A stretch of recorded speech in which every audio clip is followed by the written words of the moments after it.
Okay. I think we're good. Hello, hi. Give it a minute. Oh, hey, yeah, there we go. Okay, we're good. OBS keeps changing things on me, and then I go in to do things, and then I can't do them. Yeah. So hello, how is everybody? Can you guys hear me okay? Is my mic fine this time? I feel like the last 4 times I've done a stream, my mic has been screwed up. Yeah, awesome. There we go. Oh, hang on. I gotta change my settings on chat here so that I can actually see things. There we go. Better, better, better. I see the value in yeah. Oh, I'm gonna do one thing real quick because it will annoy me otherwise. I'm gonna turn it all the way down because it annoys me when I'm like trying to talk to you guys and then, you know, Nuvolette goes into this big long spiel on water flavors. So let's not do that. 12 years what? What? Okay, I don't know. Yeah. So, I don't have any plans. I just kind of came on. I'm just like, well, I was gonna play Genshin this morning, and I happen to have some free time, and I haven't streamed in a while, and I'm not gonna have free time for a whole lot of time. So, yeah, thought today would be a good day to sit down and chat with some EU and Asia folks who I almost never get to see at reasonable hours because I stream at unreasonable times for them. So, yeah.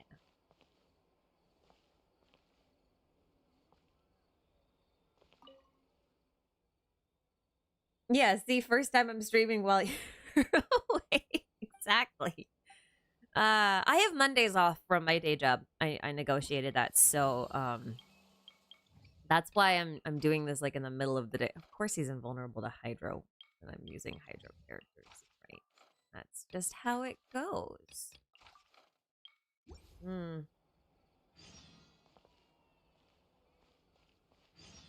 So yeah, we're basically just gonna run around. I'm gonna do my commissions and chat with you guys in reputation quests. Maybe we'll go find some chests. And I have a ton of like underwater time challenges I haven't found and all sorts of stuff. So I'm really just gonna bum around and, you know, find things.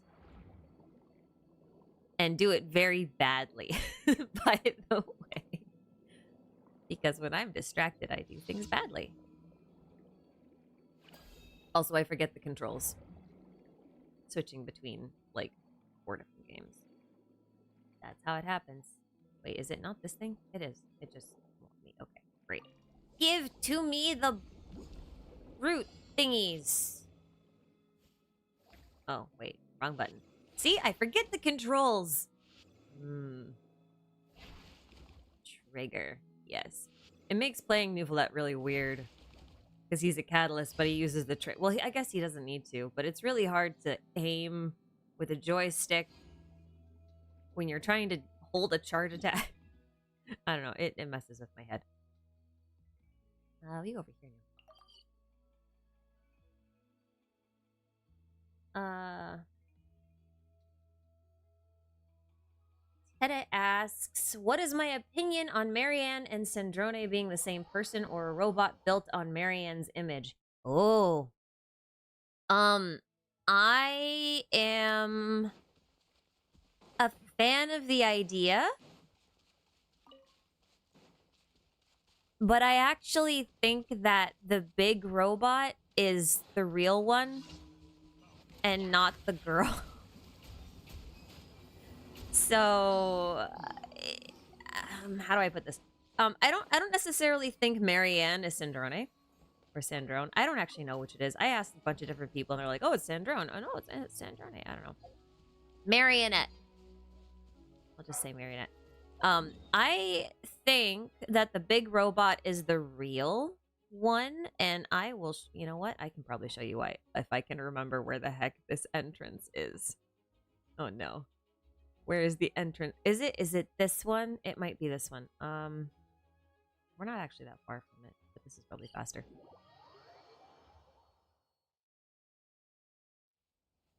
This is probably faster.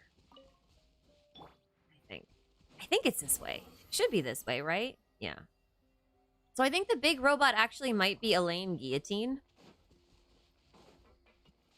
And I think after his sister died, and you know, we get to meet part of her consciousness in the Nartzenkreuz quest line stuff, right? Is it? It's not this one. Wait, it's not this one, is it? I get confused with all the caves. I don't think it's this one. Oh well, we'll go down here anyway.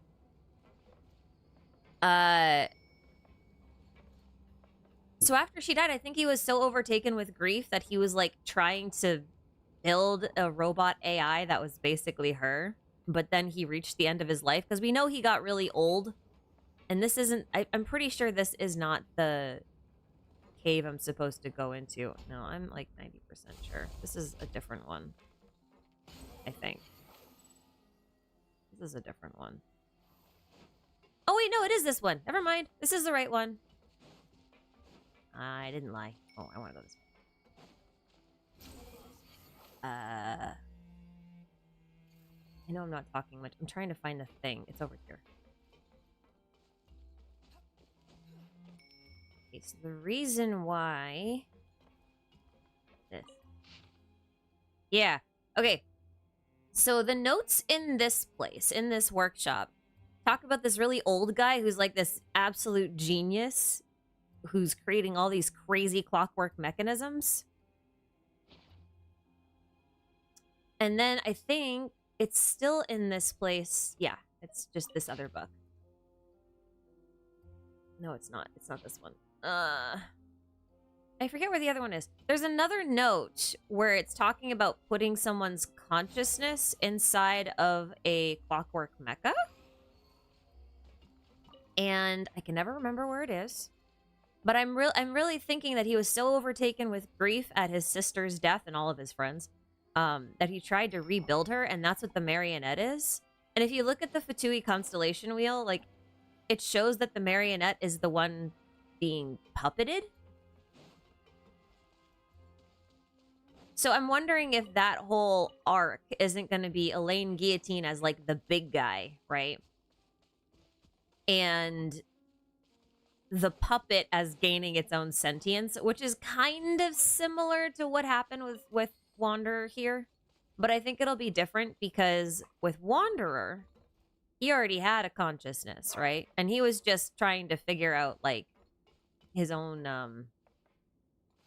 path in life. Whereas I think in this case, Sandrone would be, like, literally cutting her strings. And perhaps even gaining a new consciousness that's separate from Marianne. Because it is kind of weird that we've got a Marianne that already exists. If that other theory holds true, that she is one of the Harbingers. But anyway, I'm pretty convinced it's the brother and not her. I can't remember where this thing is. Cannot remember where this thing is. Oh well, it's in here somewhere. I know it's in this place. Hold up. Fenris wants to come inside. She's outside and it's raining and she asked to go outside. So this is her own fault, but I'm nice.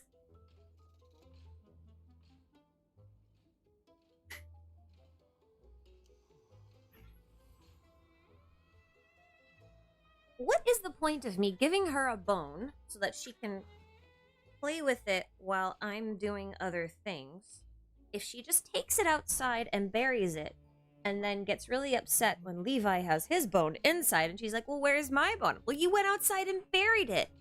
Now she doesn't want to be outside because it's raining. Oh, I love her. Anyway. Anyway. Yeah. That's my thought. That's my thought on her. There's something where, like, I think Renee was thinking that Elaine had the potential to be, like, a really crazy supervillain if he really wanted to. I remember someone saying that, and I remember being like, oh yeah, I remember reading that, but now I can't remember where I read it.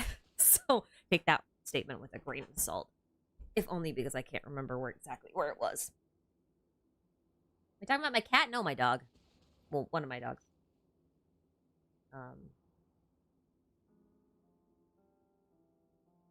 Matar words. Which region has the better world quests so far, in your opinion? Fontaine or Sumeru? Oh, I actually think they're both on par. I think it's probably easier to follow. Oh wait, I didn't want to go here, did I? No, I didn't. I wanted to go finish my commissions.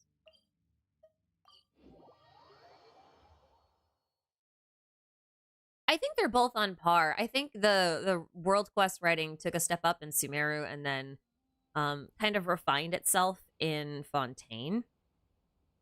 The thing I like about Fontaine's quests is that they're not all locked. Like, okay, so the Aranara quests unlocked all at once, right? And when they unlocked all at once, it was really overwhelming because there was so much to get through all at once. Whereas I feel like the pacing in Fontaine and even the Desert of Sumeru was a lot better because it was a little bit more segmented. So it was easier to kind of like do one quest, digest it, wait for the next one, do that one, digest it. And it was harder to get overwhelmed, in my opinion. So I think Fontaine kind of took the stuff that was going on in the desert and really refined it. The one thing I like about Fontaine's over Sumeru's is that all of it seems to matter and be very relevant to more than just the history of the region. Oops. I did not dodge that. I really shouldn't be using Wanderer for this. He's on the team just in case I encounter, like, Hydro enemies because, everyone else is useless when that happens. Where's my thing? Oh, it's over here. Yeah.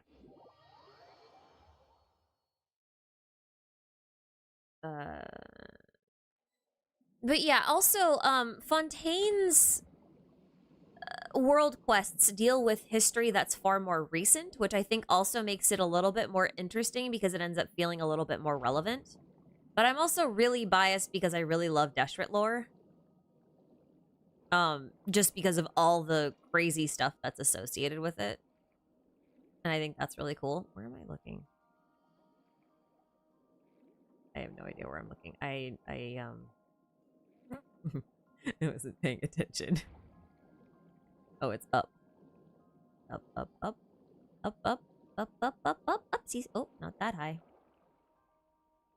Not, oh, right here. I see. I see. I see how it is. I gotta take a picture.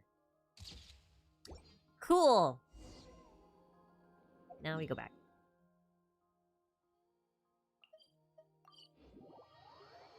Yeah.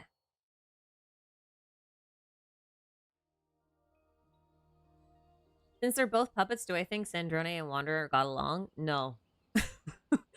Sandrone doesn't like, Wanderer doesn't like her. In fact, where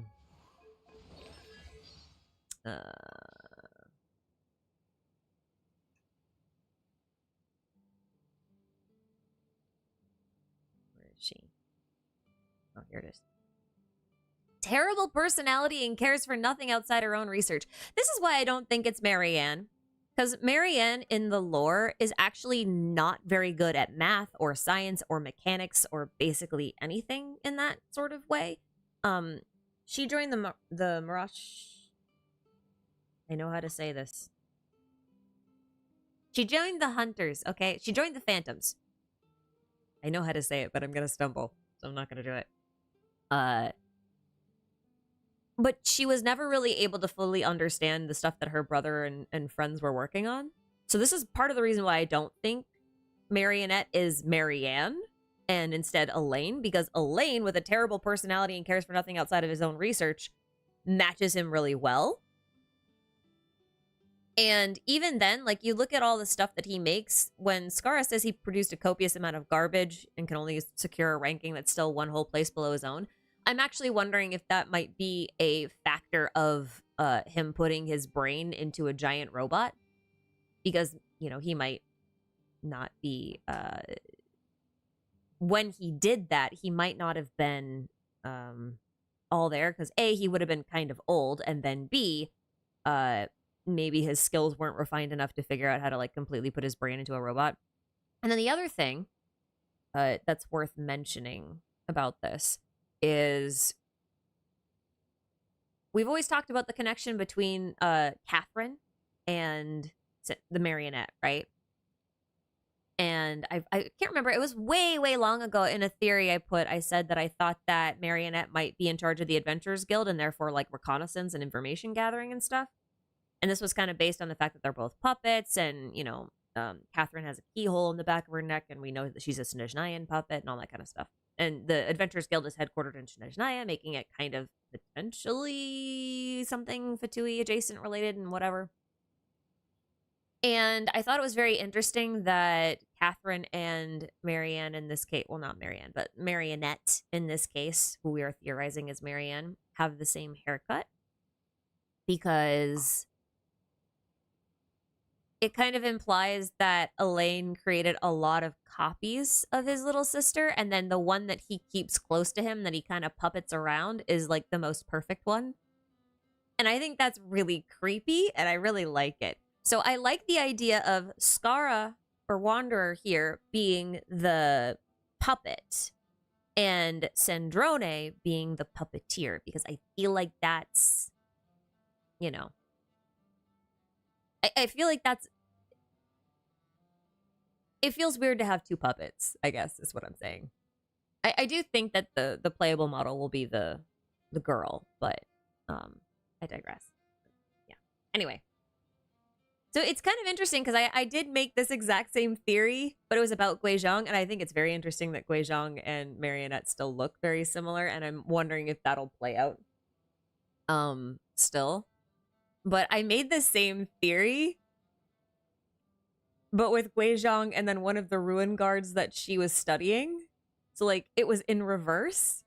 So now in this case, it's like the theory still holds up. It's just the characters that it was about would have been different. And I think that's funny. Anyway, it's like the right answer to a math problem, but you did the wrong work again. No, Levi, you're not going outside, honey. We were not going outside, honey. I said so. Okay, I know I'm on here, but I missed some supers and I'm sorry. So I gotta back up a little bit. Nicholas, thank you for the super chat. You said, theory, what if Farina, Nouvelette, and the Oratrice are all supposed to be the Hydro Archon as a team? Jury, as in Farina, Executioner, as in Nouvelette, and Judge as the Oratrice. Also, Oratrice has Gnosis. I think you're probably right about the Oratrice housing the Gnosis, if only because we've got a significantly well-established pattern of god machines housing the Gnosis. Like, Skara was supposed to house the Gnosis, for example. He's a god-built machine, technically. Then the Akasha housed the Gnosis, and it was a god-built machine. So the Oratrice housing the Gnosis would make sense to me, because it's a god-built machine, theoretically. So I think that holds up.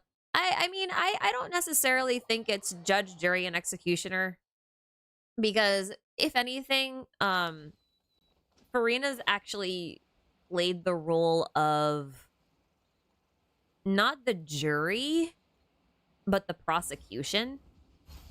So I would say the prosecution, the judge, and then the executioner, which doesn't roll off the tongue nearly as well. But the jury is literally all the people in the audience, which makes things a little bit weird and confusing. But you know, I'm stuck behind this tree and I can't see anything. Oh, I just remembered. This is the one that's completely immune to hydro damage. Well, that was dumb. Whoops. I am not gauging my distance well. That's a me. That's a my bad. That was funny. Yeah. Yeah, go fight the completely hydro-resistant enemies with your hydro catalyst. That's brilliant. Yep. Oh, Levi's throwing a fit because Fenris stole his bone. I see how it is. I see how it is. That makes more sense. You can do these dailies just by spamming left click. I mean, I'm on a controller, so no. But sure.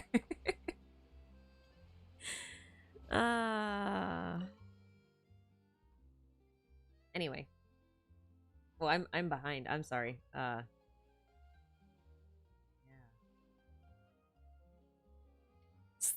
Leaping Danger, thanks for the super. Would Inazuma benefit from modern Hoyo writing? Oh boy, that's a loaded question. Yes and no. I think not necessarily modern Hoyo writing, but modern Genshin writing, yeah, I think it would. In hindsight, there are a lot of things that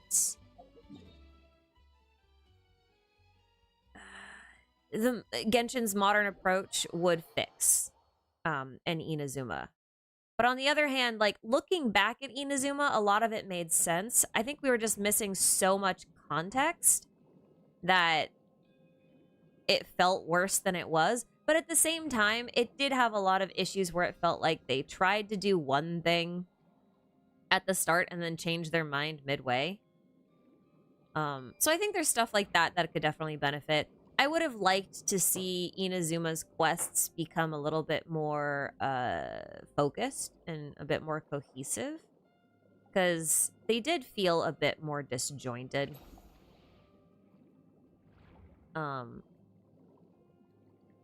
feel like more recent writing has more weight to it, if that makes sense. I think I'm not supposed... I don't even know where I'm supposed to be. Wait. This is not... Oh, this is not my hang on. This isn't even my expedition. This is like a... This is Maripede thing. I'm like, wait a minute. What's going on here? Okay, that makes more sense. That makes more sense.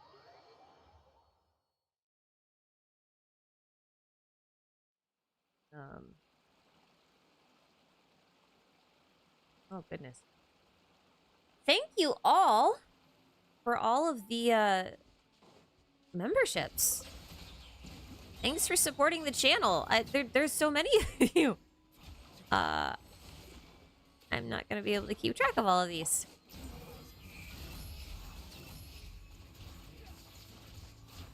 For sure.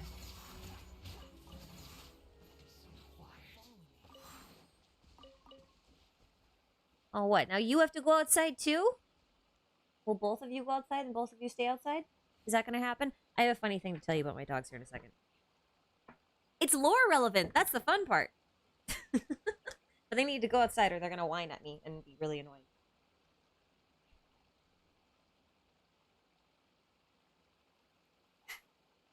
You think I've got a sharp tongue? I just tell it like it is. If someone can't handle it... Levi is so upset that he doesn't have a bone because Finny stole it.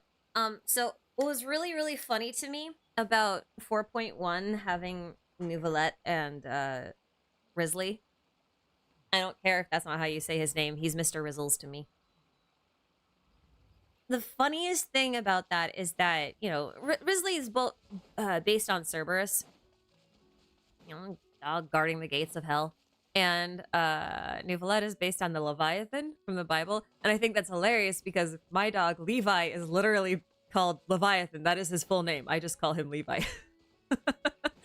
And Fenris, my other dog, is like the Norse mythology equivalent of Cerberus. So I think that's hilarious.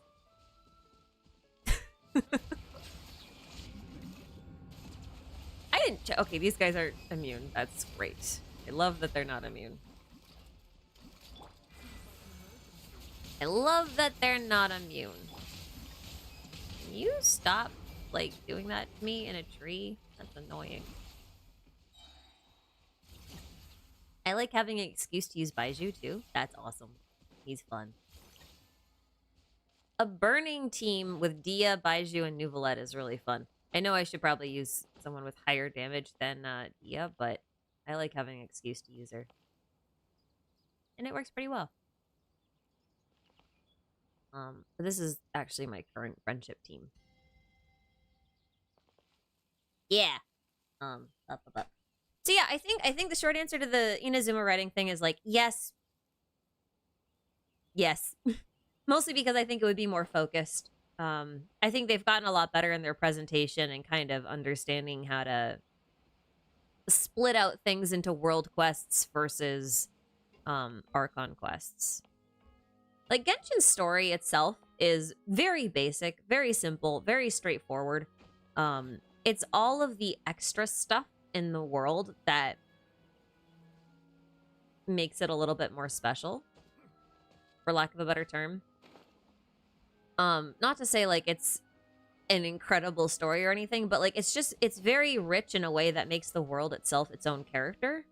And I think the thing that Inazuma struggled with was embracing the character that is the world of Teyvat. And I think that's something that later chapters have gotten right. And therefore, I think it would benefit from modern writing. But like in terms of like dialogue and stuff, not really. I think it's about the same. One of these days, Hoyoverse is going to learn how to say more with less words. I know part of that is like a translation issue thing. But I said what I said. Hold up.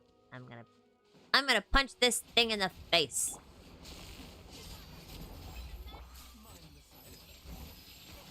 In my thingamabobber. My camera's being weird.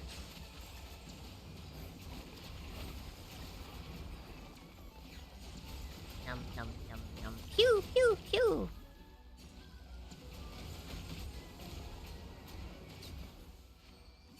Yeah.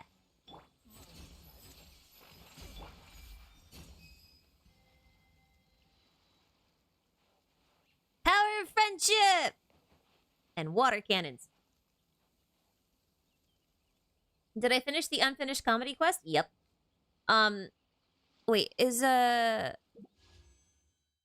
Okay, there's 1 day remaining. I wrote the 4.1 recap and analysis theory thing. I did that already. I was just waiting to release it until after Risley's quest because I wanted to do it first and just to make sure there's nothing interesting in there or whatever. So, yep. It should release soon after that, but I have a theory about Farina and Child that is currently with my editor, which will probably come out before the 4.1 recap. Just so you know. That's a thing. But I'm gonna go get another bounty. We like to hunt for bounties.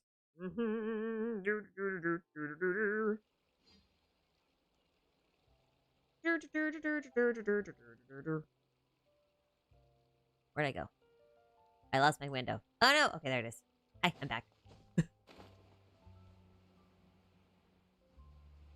Encer Dario, thanks for the super. What are my hopes for Natlan's Archon quest and or lore? I hope the resident animal user is based on Quetzalcoatl.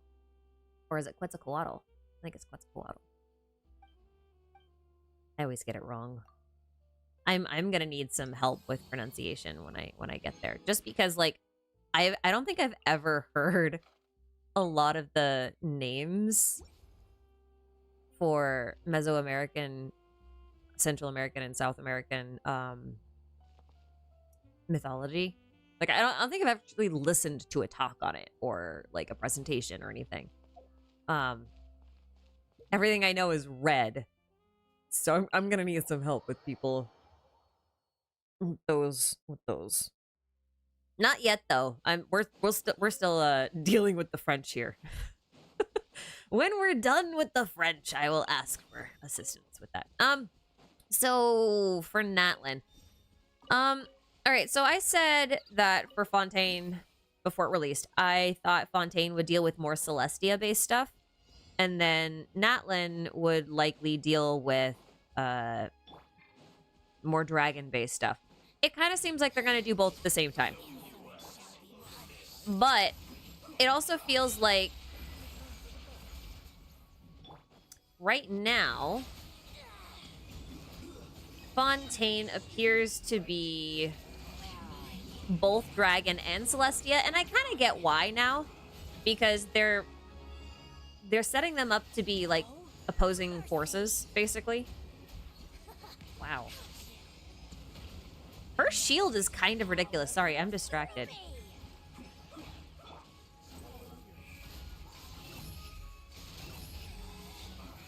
I'm also probably just targeting the wrong things.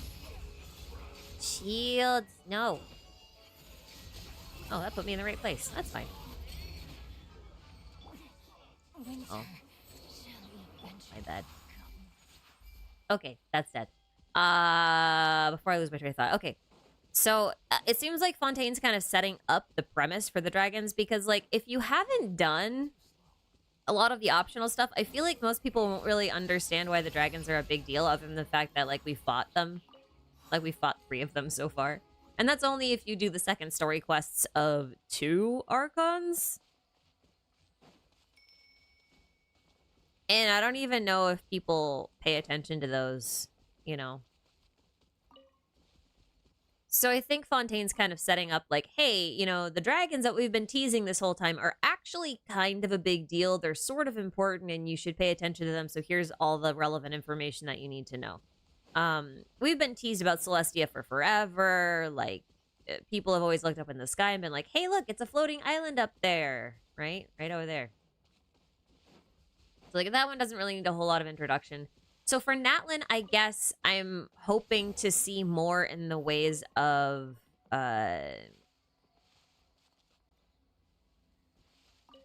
more payoff for the setup of Fontaine. Does that make sense?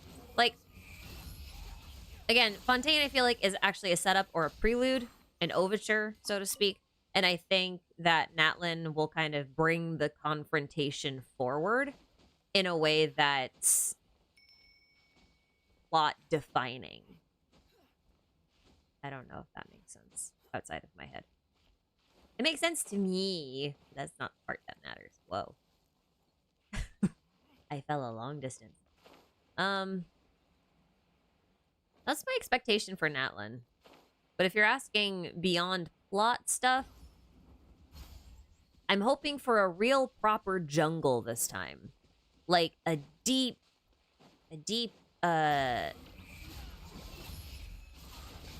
really dense forests. Like Sumeru kind of teased us with some forests, but I'm hoping for some really dense foresty areas and marshes. And lots of marshes. I'd love to see some marshes.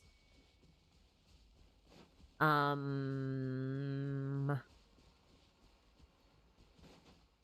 than that, I'm not too sure. Maybe some cliffside villages. A la Anasazi style. That'd be cool.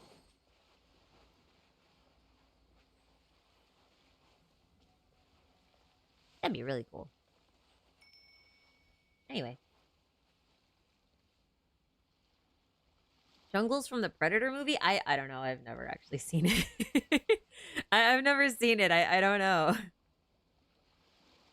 no need to exchange pleasantries. I mean, most people are saying, like, Natlin should have a volcano. I guess that's true. It feels a little stereotypical, but I guess there's nothing necessarily wrong with being stereotypical in these cases, so. I guess that's fine. Wait, where's my... These. Oh, it's all the way over here.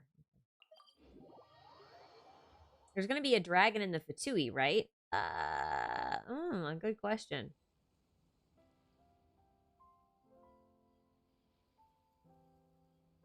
A good question. I don't know. I'm tempted to say no. Because, like, of all of the... how do I put this? Of all of the Harbingers that we've seen so far, there's only one candidate, I think, for a dragon. And I don't think she is one.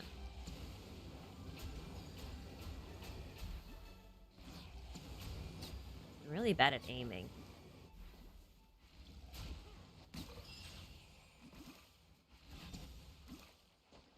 Really bad at aiming. That's okay. Do I actually build my characters? Yes. What? Do you think I don't build my characters? I build my characters. I've done a pretty good job on him. I thought.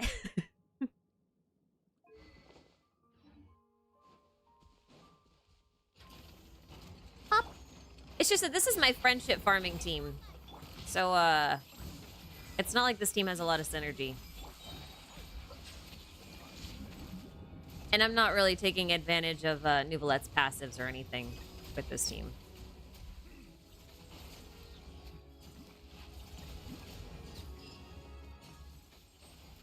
Yeah. No, I build them. I just don't do a lot of horizontal investment. I do more vertical investment. Meaning I build less characters, but I hyper invest into them, whereas a lot of people will build more characters and not invest into them as heavily. But I pull for characters I really like, and I build the characters I really like. So, yep. Give me my rings! Yeah. Sorry. Okay, let's just go run around. We can change to a different team now. Probably. Well, maybe we shouldn't. Maybe we should. Maybe we shouldn't. Maybe we should. We'll go here. I'm going... Oh. Right! Speaking of Catherine, we haven't talked to her. Is Agaria's secret the primordial sea? Yeah, probably. You'll have to wait until my theory video comes out. Otherwise, I'll spoil it. I don't want to spoil it. Wait, I didn't want that one. I want this one. I don't have any of the iron ore, and it's a pain to get, so low commission times. Mission, not character. Expedition. Right, sorry, that one. Yeah, that one. Alright. I will go explore over here. Because, yeah. Also probably underwater. Also probably under the water. Also getting rid of that because it's going to bug me. Whee! Yeah. Dvalin isn't a sovereign, though, or am I crazy? Here's the thing, alright? I know I'm behind. I'm sorry. I'll catch up in a second.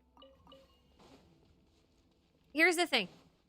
With Nouvelette, we've learned that the sovereign is kind of like an inheritable title. Right? And Dvalin is currently the only Anemo dragon, or Anemo dragon. And for that reason, I think he might not be the sovereign right now, but I do wonder if he could be the sovereign, right? Like, if he could just be given the authority to be the sovereign.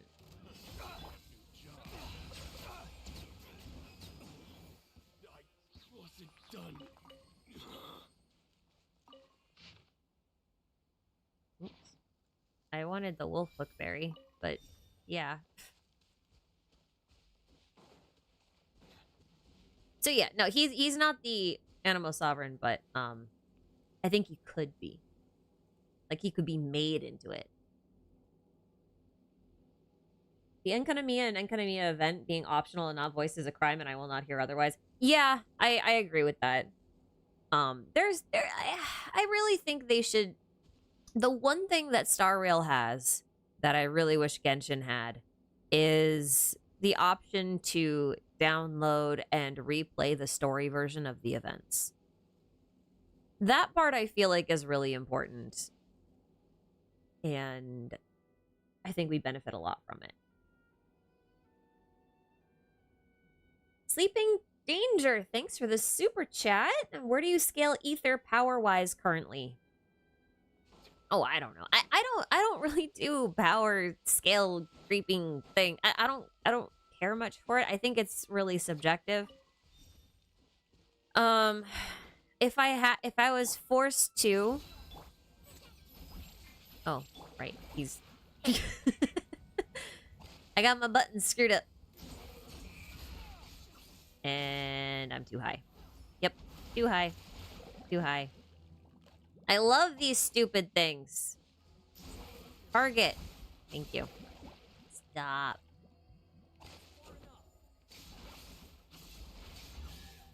That's so annoying. Ether power wise, I would put him at probably somewhere between a vision user and a 5-star vision user and an Archon. Like that's such a huge gap, but like somewhere in between there is probably as close as I could ever pinpoint him. I don't think it's good to gauge power level. It's so subjective.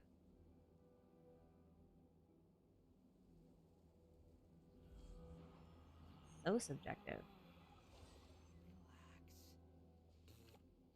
Only one human dragon, though. There's no reason why humans can't, or dragons can't take human form. The fact that Neuvillette was born in this form is neither here nor there, right? Like, it's just that he's unable to really shift out of this form, I would assume, based on his wording. But my hypothesis is that based on Ajdaha, among other things, I think they could shift into human form if they wanted to, or at least have a human vessel. What's my opinion on KK from the Traveler Twitter post being the primordial one? It's possible. But I'm also of the opinion that KK is Kevin Kaslana. Which may or may not be accurate, but, you know. Am I pulling for Risley? No, because I'm pulling for Farina, and I had really bad luck with Neuvillette.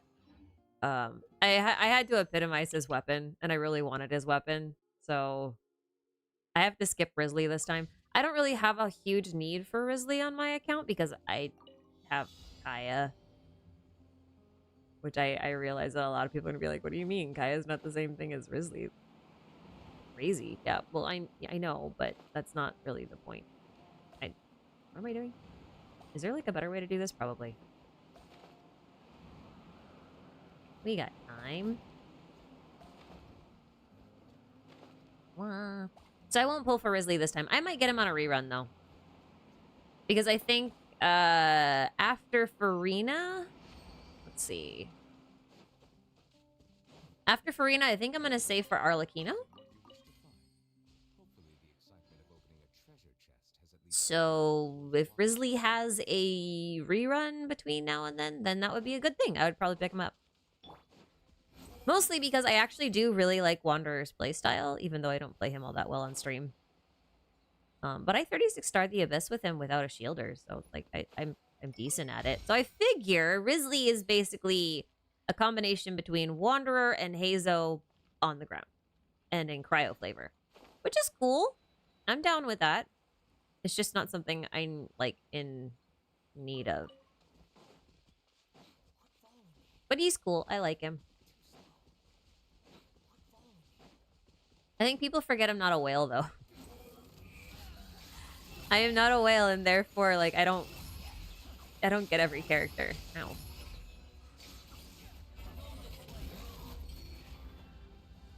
Oh.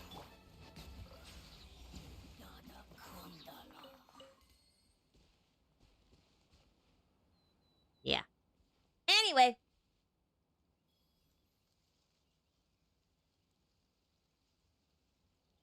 Hell, Zelda girl, thank you for the super. Were you also angry that we had to clean up after Child whilst he went whale watching? Also, what's your opinion on Light in the Abyss video? Which one is the Light in the Abyss video?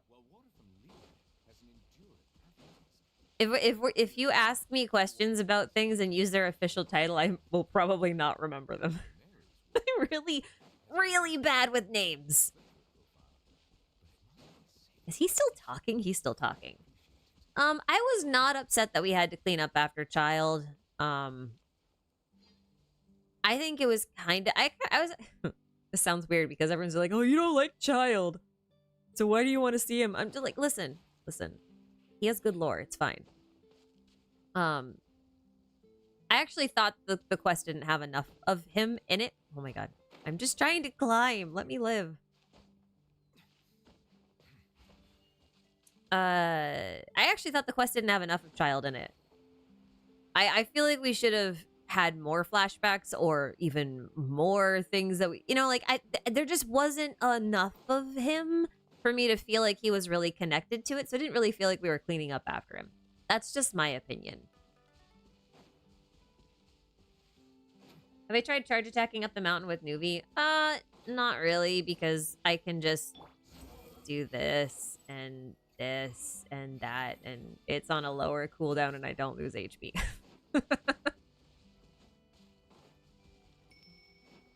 So I don't really bother with that. It's cool that he can do it though, but he's slow. But he's pretty slow. So there's that.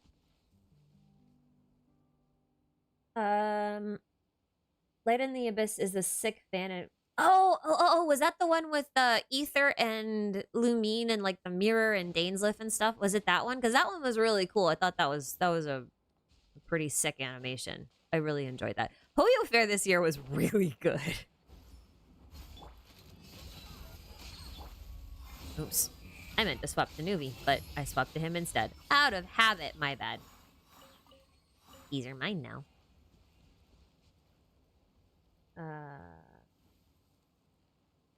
Gotcha. That makes sense. Venti, thanks for the super chat. Thoughts on what powers Dottore has that makes him comparable in strength to an Archon? I made a whole theory on Dottore, which led to some really funny things happening on Twitter, with Twitter being brain dead as usual. No media literacy at all. But I actually think that, okay, so you guys remember how we were talking about Marianne being Marionette, right? I promise this is relevant. And then I went ahead and said, well, actually, I think it might not be that Marianne is Marionette, but that Elaine is the big guy and he's puppeting the Marionette. So in my Dottore video, I said that Dottore might have utilized Renee's notes in order to turn himself into like a liquefied consciousness inside of a robotic body. And I think that theory has more merit if Elaine proves to be Marionette. The reason being is it gives a reason and a direct connection with Dottore to Elaine and Renee's research notes. Now, if that's true and Dottore was able to effectively mimic or utilize or just leverage Renee's notes, then I think he might have a liquid consciousness that can absorb the traits and abilities of others. And I think that's what would make him so powerful overall. Because he'd effectively be, you know, the cumulative strength of everyone he ever absorbed. And that's kind of what I'm thinking. Now, this is a little bit tenuous, if only because in the Farina video, you'll understand why I say this is a little bit tenuous when that comes out, which should be this week, all things considered. All things going well, should be this week. It's tenuous with Farina, the Farina theory, because I make a pretty bold statement in the Farina video, which would make it kind of difficult for Dottore to use Renee's notes one for one. But I think it's still applicable, if only because if you look at the like scope of Renee's research,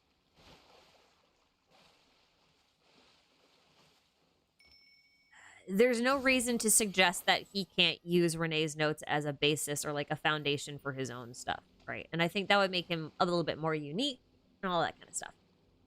It also really plays into his original or like first identity as Zandique, like the outcast, because he's a researcher, and what do researchers do? They just constantly search for knowledge. So to be able to go and find like this great prodigal mind, this genius in Fontaine, and then utilize their knowledge and make it your own, and then, you know, take it beyond its original limits, is something that I think a character like Zandique would be really, really good at doing. So that's why I think he's you know, stronger than Archons in that case.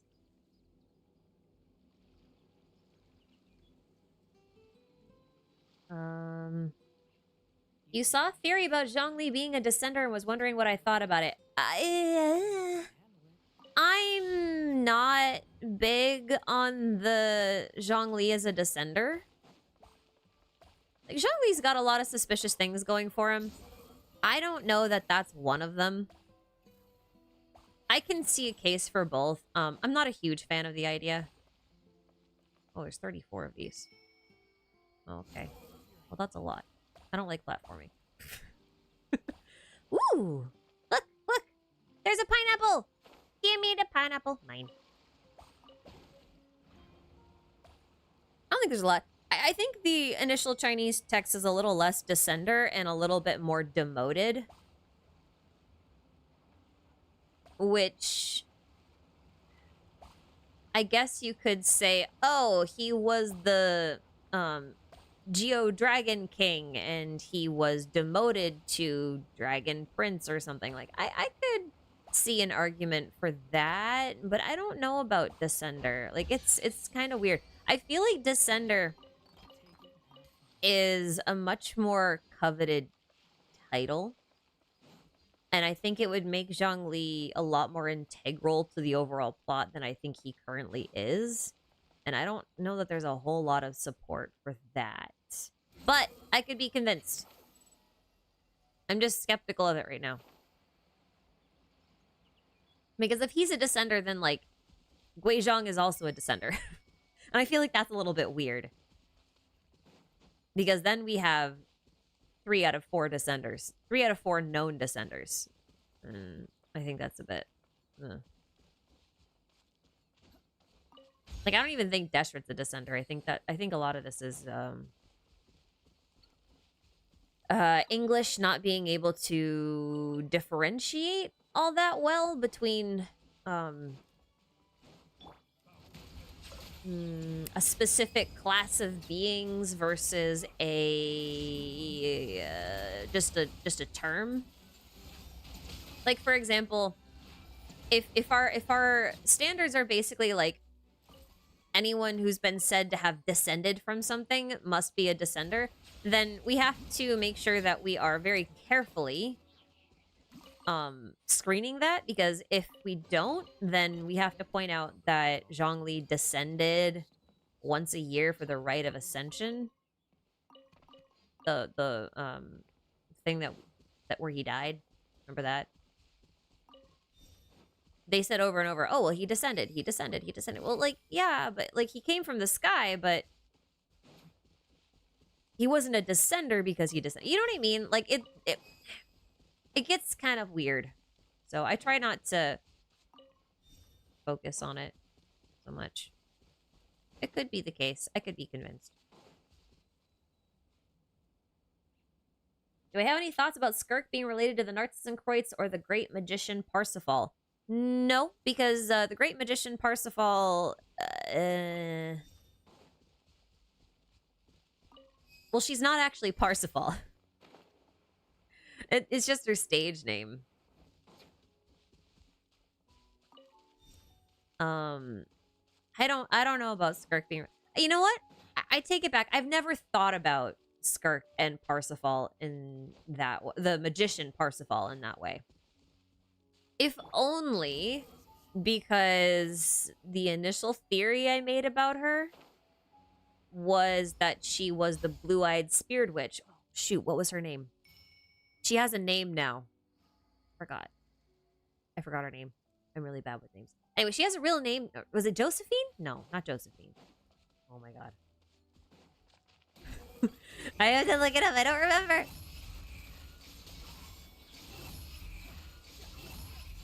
I don't remember. Ow. You came out of nowhere. That was so rude.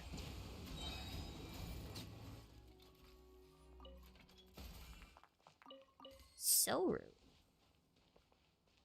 I thought she might be the Spear Witch.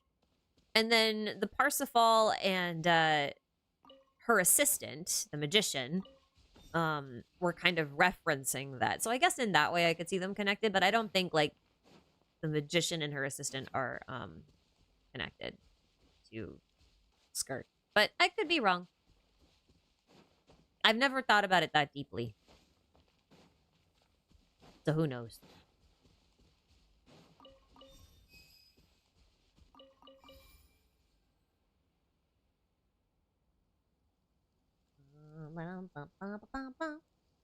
Oh, there's a lot of people here for a Monday morning. I guess it's technically Monday evening for probably most of you at this point, right? Johnny, thanks for the super chat. I once said that Conria might be a reference to, oh my god, the thing jumped. Don't do that. Don't do that. Don't jump on me. Might be a reference to Jerusalem or Israel, but I never explained how and why. Oh, okay. This is a very sensitive time in history for that statement to come up again. Let me clarify what I mean by that. So I think Conria has heavy Jewish influence. And I think it's important to point out that Judaism and Israel are separate things. When I initially said Jerusalem versus Israel for the reference, what I meant was in the sense that it's a holy land in the biblical sense, with zero references to the country or the people in it. Trying to make that very, very clear. I only mean it as like a Mecca style thing, which I know is not Judaism. I'm just saying like as like a holy place, a holy location, a place of pilgrimage, that kind of a thing. That was what I initially meant by that. I still stand by that idea that Conria is like a holy homeland kind of thing in a biblical sense. But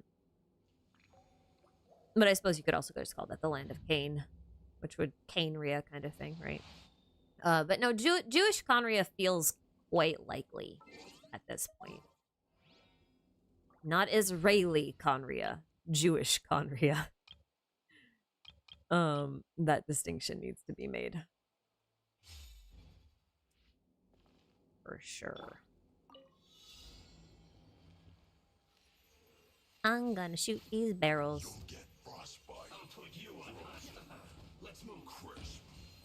No, don't. Who are you guys attacking? I'm really bad at shooting things. This is why I don't play first-person shooters. I'm actually really bad at them. Let's move. Now you're not going anywhere. Oh my god, there's still more.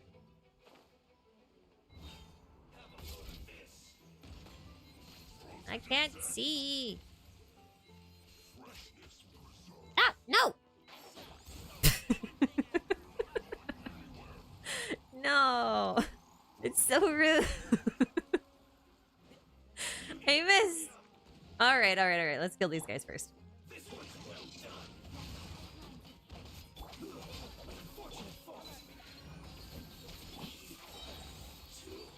Where'd he go?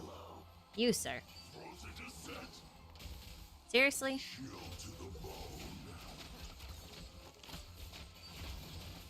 I can't see!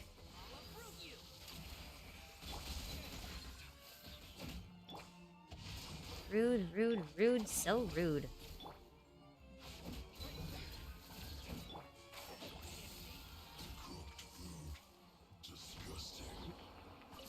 Okay, let's try this thing again. hate shooting challenges. I'm so bad at them.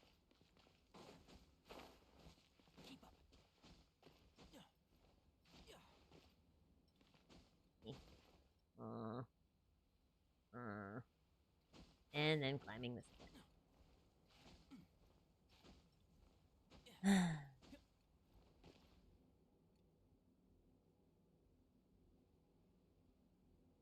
Oh, Charlie, thanks for the second super chat. I'm sorry, I didn't mean to bring up such a sensitive topic. It's just I finally got to watch your stream live and I've been wondering about this. No, that's totally fine. I think actually, like, right now is probably one of the better times to bring it up just because it's probably going to be on a lot of people's minds. It's good to be able to clear that up anyway. Oh my god, I just missed so hard. And let me shoot. Okay. Yeah, I mean, like, for the most part, just assume that everything I mean is, like, in a biblical sense. I love that. He's just like, excuse me? Are you hitting me? Oh my god. Stop interrupting me! Hang on. No. I'm actually this bad at this. It's fine. I have a better idea. Oh, I can't do this because I'm in combat, right? Okay. That's fine.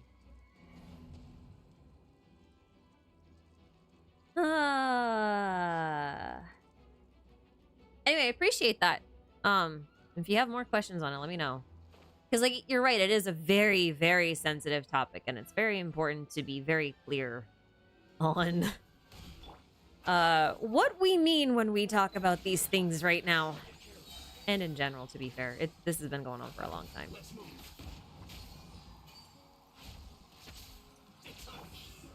Complicated global politics. Although I don't know how complicated it really is in the end. I'll leave it there.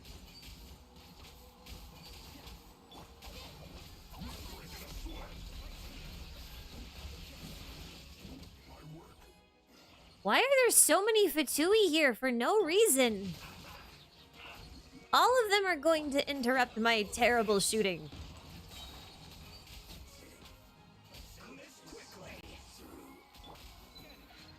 I missed. Ave, please. You know who I'm really excited for really weird reasons?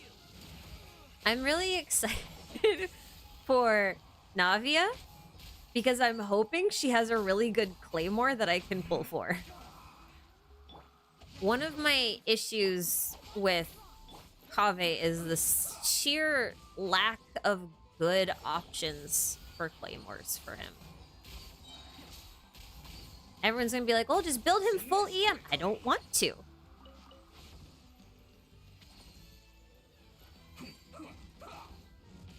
Seriously? You were like half a second off that thing and it just, yeah, okay, it's fine. I don't use Tignari very much, you can tell. Anyway, let's go experience more of my horrific gameplay because we're gonna get this stupid bow challenge thing. Yeah, mouse and keyboard gang. I don't like mouse and keyboard. The thing is I'm on a mouse and keyboard all day for like work. So to then go and play games more on a mouse and keyboard is just the last thing I want to do. Oh dear.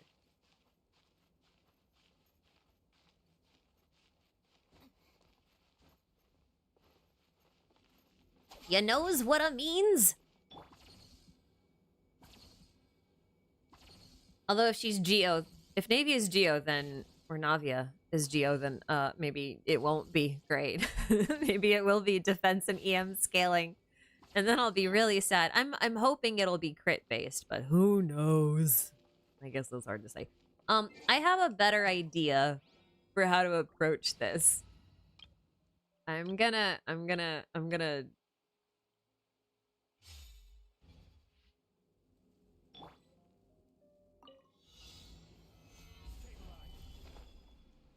we're gonna do this.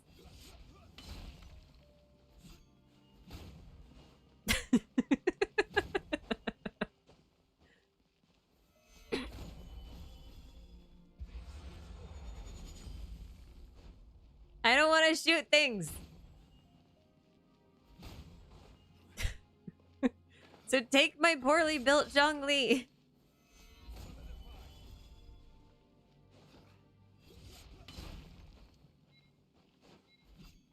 No, did I miss one? Oh, no, I didn't. Okay, we're good. Yay! Okay. Whee!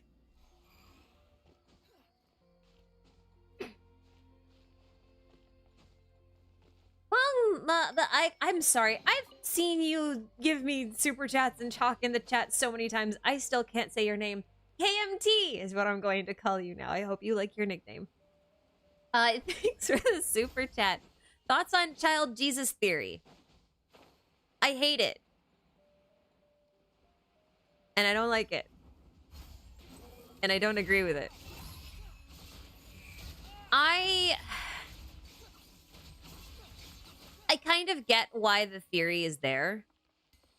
But I also think it's one of the things that's like such a huge stretch overall when it comes to theories about child.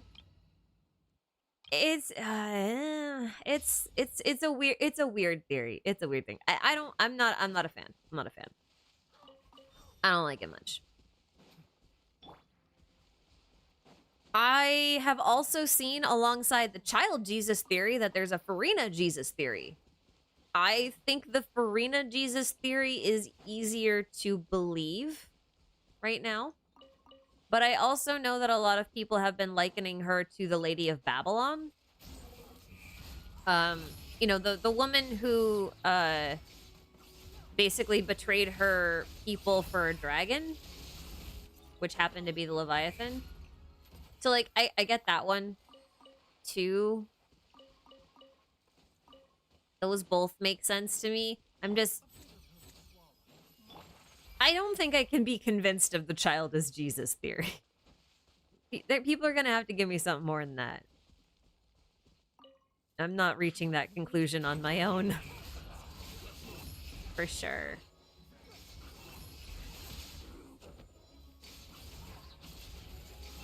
You guys want to see some really terrible Wanderer gameplay? You can just watch me.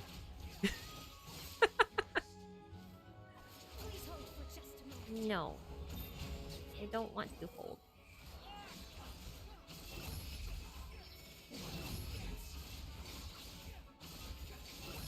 Whee!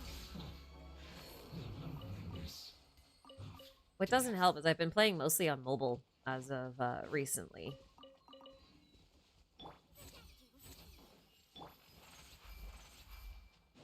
And then I forget my controls. Squiggly, have I heard the new OST? Are you talking about, like, new OSTs? Or, like, just Fontaine's OST? That's a very vague question. If you're asking me if I have heard leaked OSTs, no, I haven't. I don't like to listen to them. I like to experience them for the first time in-game.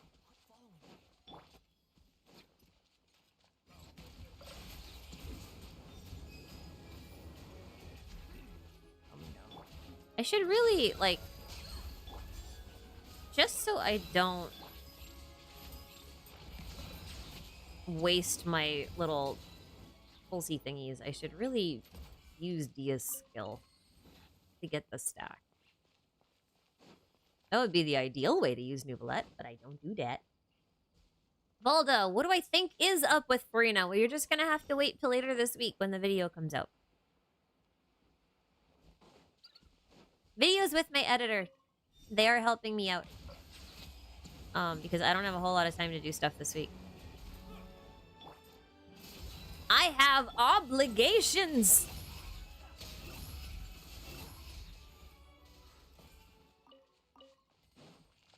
I have obligations that I unfortunately cannot put off. So, yeah. But look forward to that. It should be good. It should be fun. Hi.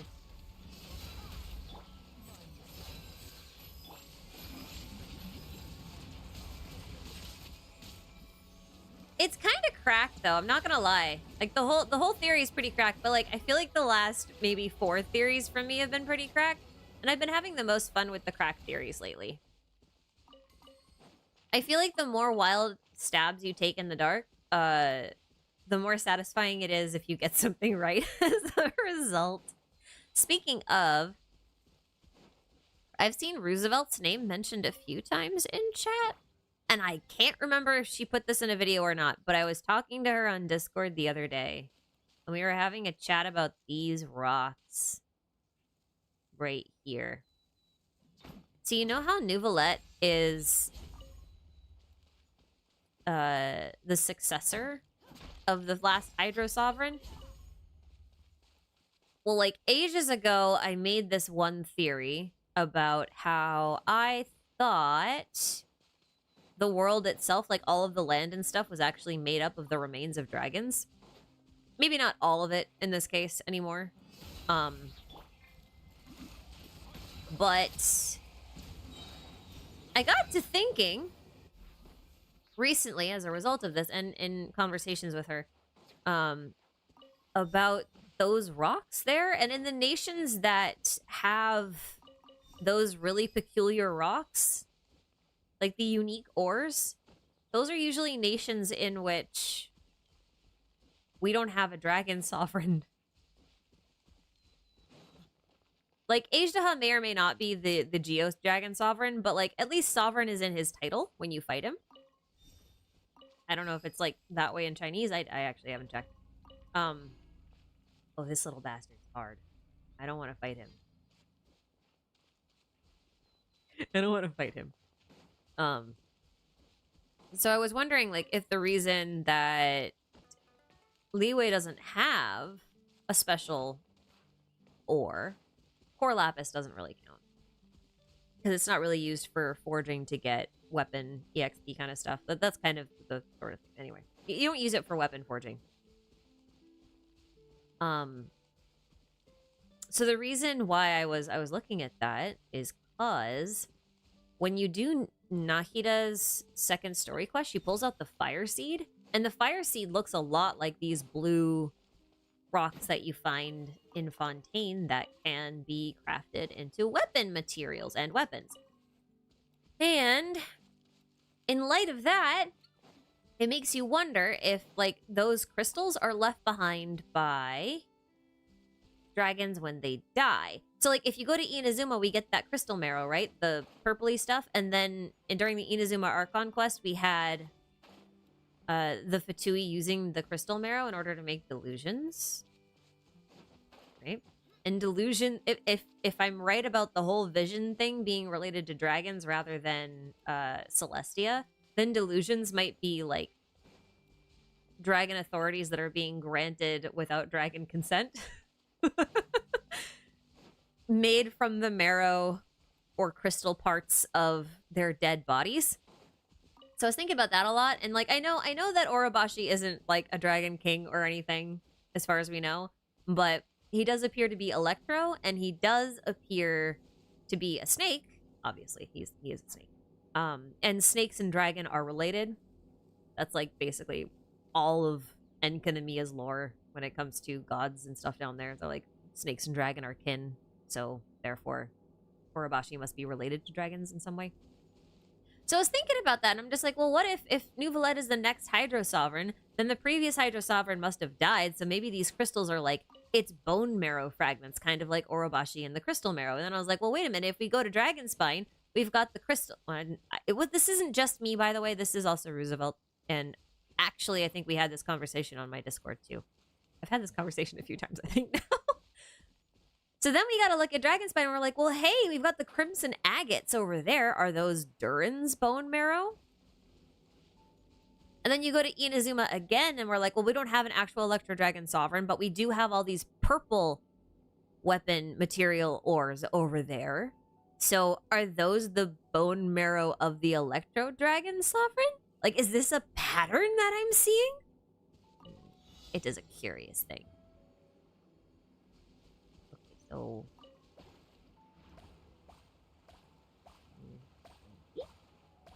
8, 9, 10, 11, 12, 13, 14, 15, 16. Okay. Oh, I see. There we go. I was wondering when it was gonna stop doing the auto and... Okay, makes sense. Anyway, yeah, that's what I was thinking. That's what I was thinking. Oh my god, I've missed people while I was distracted. Hold up. I'm sorry. I heard the notification come in and then I ignored it. I'm sorry. Maria K, thank you for the super. Hi from the EU. Hello, Europe. Quick question. Who do you think Dottore might reference in terms of mythology? Thank you for your work. You're my content creator. Thank you. I got a triple C now. I'm not just a CC, I'm a CCC. C, yes. In mythology, I don't actually know if he's referencing anyone in mythology. Right now, everyone that he seems to be referencing, they're all philosophers and scientists and stuff. I don't think there is currently a mythological reference to Dottore that's immediately obvious. And that might be by design, actually. If you look at the Fatui, I don't know that any of them are really mythological, necessarily. Like, I guess you can make the argument that Columbina looks like she's probably an angel, and angel is biblical mythology, so there's that.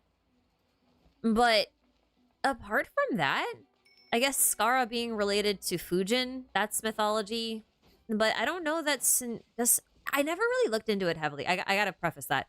I didn't look into it heavily. But Senora, I don't remember her having that much in the way of mythology. Child has a lot of mythological references, but I kind of feel like that's for different reasons. I guess Puccinella has mythology. I don't know about Pentalone or Sindrone or Capitano. Or even Arlecchino at this point. I feel like most of them, if they have mythological references, they're not immediately apparent yet. Like, it's really just the harbingers that we've gotten to know so far that we can even point to mythologically. So I don't know. Even then, like, Dottore feels like a kind of a big mystery to me in terms of that. I'd like to give you a better answer, but right now it's just I can only really draw parallels between scientists and philosophers. To that end, I think it's interesting that we might actually be able to more directly draw connections between the Fatui and different philosophers rather than mythological inspirations in general, you know, just in general. I'm gonna warp somewhere else. Or maybe I won't. We did go up. I guess we went up this way. I'm gonna go here again and then I'm gonna turn right.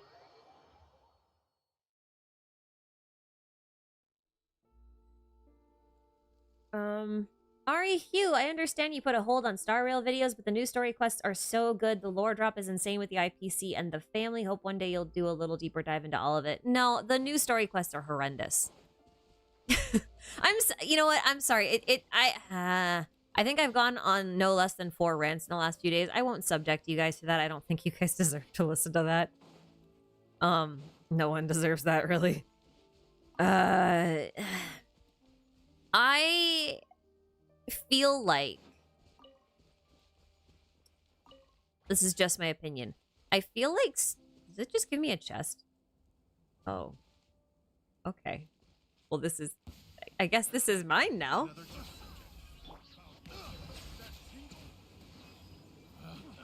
Picked the wrong test subject.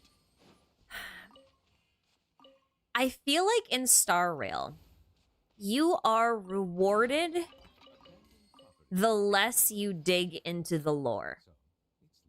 The more you dig into the lore, the less rewarding things are. That has been my experience with Star Rail so far. And as someone whose, you know, primary focus is all of the lore and the world buildings and the tidbits and stuff, I've had a really hard time with that. And I have a really hard time feeling like the lore in general matters. And I feel like a lot of the story is the writers trying to do a lot of really complex things with intergalactic politics and stuff and not doing it very well because they can't seem to support it consistently outside of just the main story. And if you only look at the main story, you're going to miss a lot of context. But then if you look at the context, you'll realize that it's in complete conflict with what's going on in the story. And to me, that just feels like bad writing, and I don't like it. That's my objective as I can get take on the situation in Star Rail right now.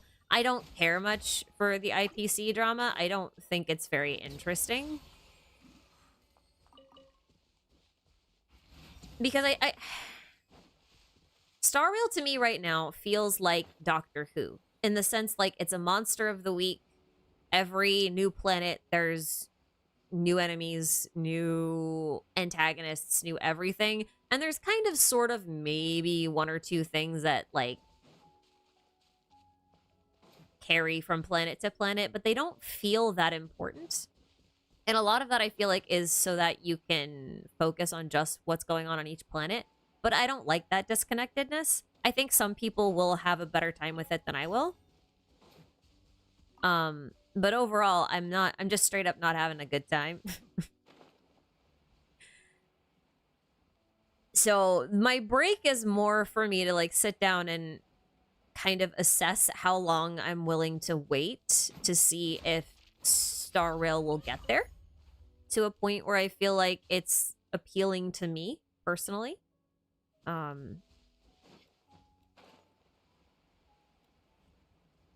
But yeah, I don't begrudge anyone for enjoying any of the stuff that's going on in there right now. The current event, like the Ethereum Wars or whatever, is based on Pokemon, and I have little to no interest in anything Pokemon related, so I have very little interest in playing that. And then most of the references and stuff in Star Rail are pop culture and media references, and I really struggle with those.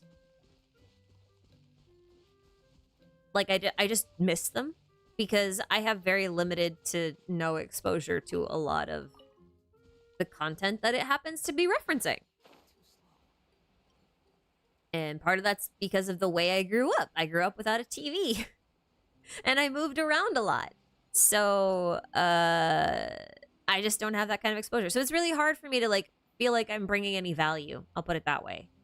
And if I don't feel like I'm bringing any value, then it makes it difficult to feel like, you know, making video contents about the story actually matters, right? Does that make sense? It's kind of a difficult thing for me to articulate, the difference. I guess what it boils down to for me is that Star Rail doesn't feel like the world itself is a character.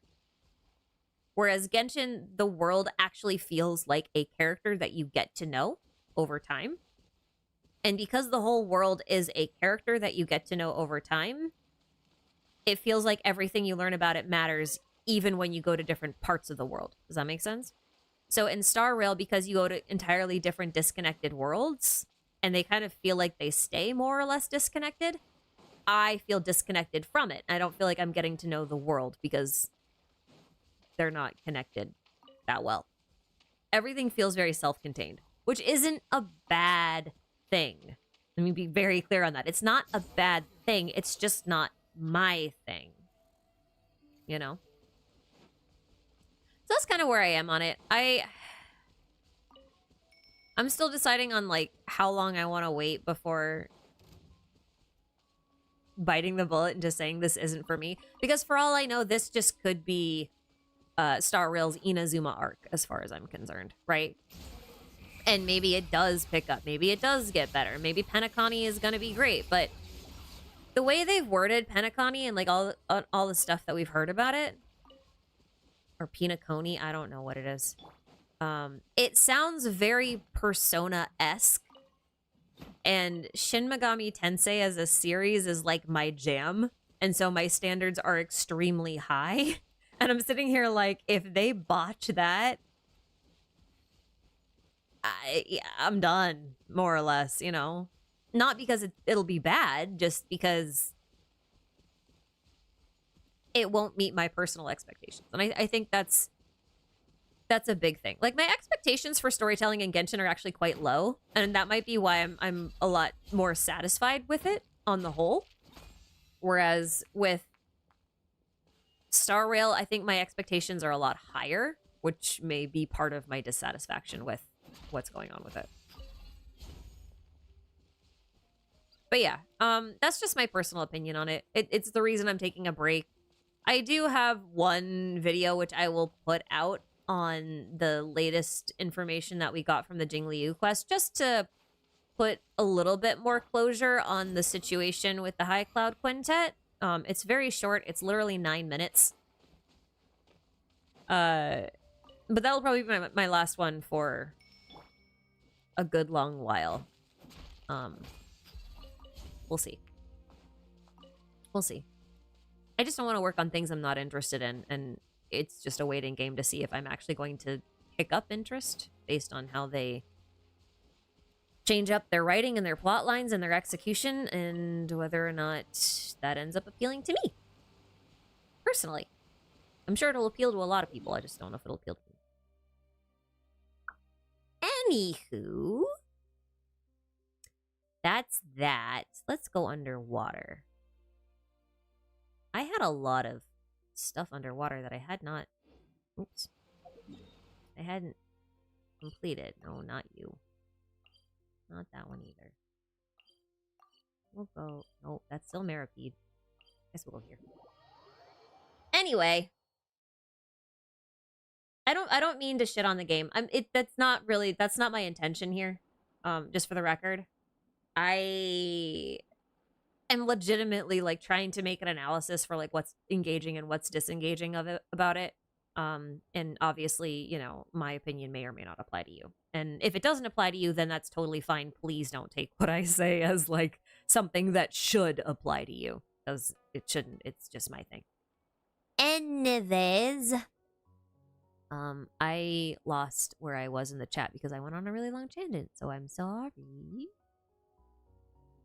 Chris Va, thank you for the $20 super, or not $20. I don't know what that says. I actually can't see it. It's like hidden behind white balloons. It's white text on white balloons. I can't see it, but thank you for the super. I appreciate that. Hang on a second. I gotta scroll backwards, because I've missed a lot of stuff while I was not paying attention. Not intentionally. I just, you know. Oh, I think I missed a couple. Oh goodness, I'm so sorry. I have missed so many. What the heck?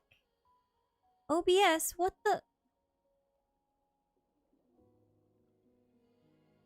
Oh my god. Okay, listen. I missed a bunch of stuff. I'm really sorry. It literally did not show up in my feed here. I'm a little upset. Hold on. Let me backpedal a little bit. Ren, thank you for your super if you're still here. You said you've been wondering about Nouvelette's final Ascension line. Do you think that's a sneak peek at the finale? Yes, absolutely, 100% definitely think that should have been quest locked. I think that was kind of a mistake of them to put that in the final Ascension line. But hey, yeah. Sorry about that. I'm so sorry I missed that. And then Fencer Dario, I missed another one from you. I'm sorry. Caterpillar is a hilichurl that regained human intelligence. Did Renee figure out a sort of cure to the curse? Also, could Arlecchino be a hilichurl? Kind of, and then yes, in order. That first part, I think will get answered for you in the upcoming video. I do think Arlecchino will be a hilichurl. Shockingly, I'm gonna do a whole video just on hilichurls coming up. I've been meaning to do this for forever, but now we finally have like really good information on it, and I have a whole new theory, and I'm really excited about it. So I'm hoping to release that one before Halloween. The sneak preview of that is that hilichurls are the undead And now we're going to explore what that means. Especially in the case of Arlecchino. You guys might find that quite interesting. It does kind of play into Dragon Theory a little bit too. The Dragon Vision powered thing finale of Project Tivat stuff that I was working on. It plays into that too, but I'm gonna try not to reference it too much. We're gonna go into some old ideas and revisit them in some new contexts. But yes, definitely think Arlecchino is hilichurl or hilichurl adjacent. It depends on how you kind of want to like define a hilichurl in this case. I don't think that Renee figured out a way to break the curse, but I feel like if I tell you why, it's going to like completely ruin the surprise for you when the video comes out. So I'm gonna leave that there for now. Okay, I think I didn't miss anybody else. I'm so sorry, you guys. I missed a few of those. Jesus. I've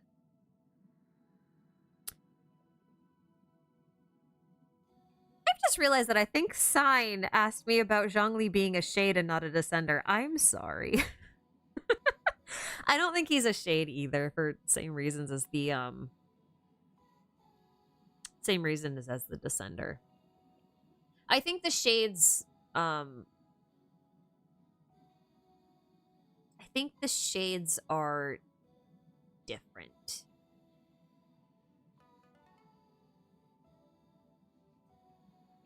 I think the shades are different. I feel like it'd be really weird for him to make an Archon out of its shades. You know what I mean? Like, that just feels super weird to me. I don't know if I could rationalize it. I guess I could be convinced by it, but I don't know. CRISPR, thanks for the super. Those celestial nail light strings resemble Paimon's ESC effect. Could this strengthen her connection to Celestia? You can see it clearly in the chasm. Yes. So one theory that I held for a really long time early on in the game was that I'm trying to figure out where I had all of these whatchamacallums that I gotta figure out. Oh. Oh no, it's not.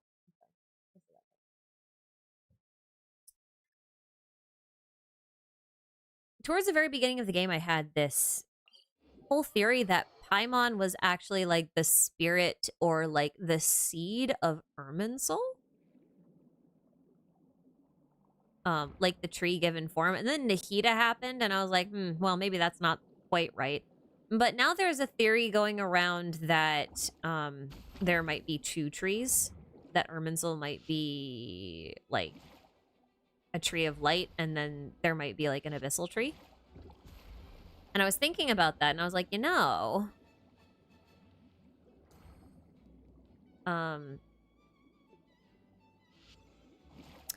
if that whole theory I made about the dragons kind of holds up, and that the primordial one taking over Irminsul was like literally taking over, and it's not part of their original powers, then it could be that Paimon in this case is much more closely related to Irminsul than we thought, being like one of the original spirits rather than just one of the avatars of it.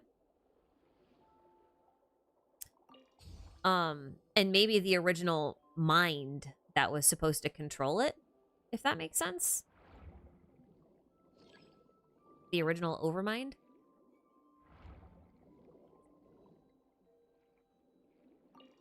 And if that's the case, then that would explain why she has so much in common with... I actually don't know how to do this puzzle. I don't know what this is.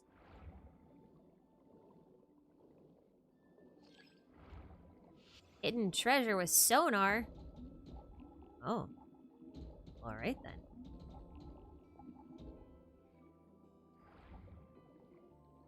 Wow. Okay. There's just a big cube. Cool.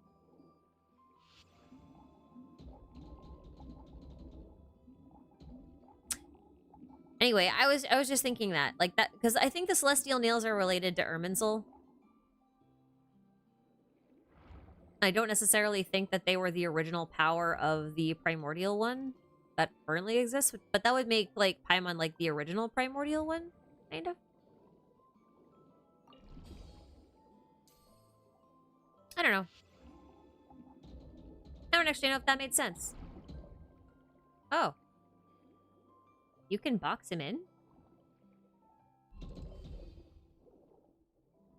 What? What is this puzzle? I don't understand. Am I just, like, not paying attention? What is this puzzle? What is going on? Okay, you know what? I don't care. I actually just don't care.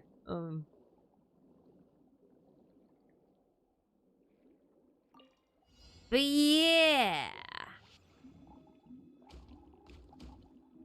That's my thoughts on that. It would make the whole, like, Paimon is the primordial god thing, theory work. It also might make her, like, a little baby dragon. Which I also think is funny.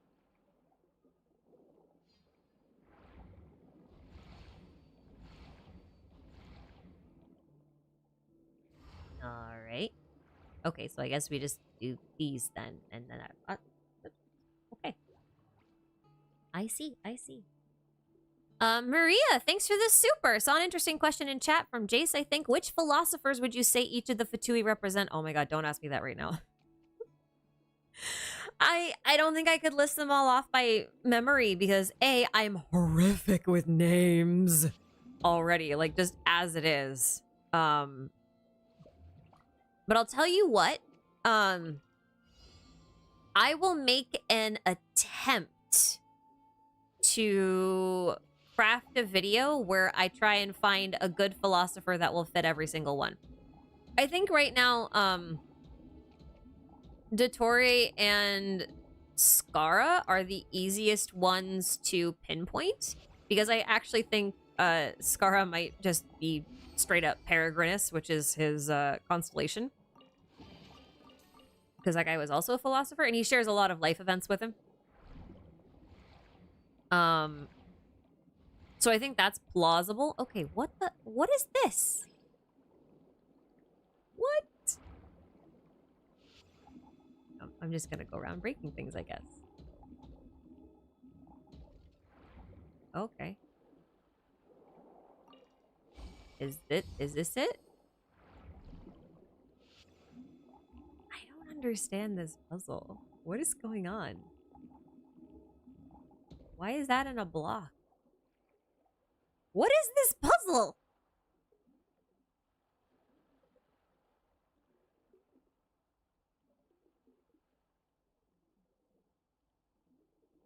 Okay. I mean, I broke the pots near the rock. Oh, there's more! I see them. There are more pots. Okay. This makes more sense! I get it.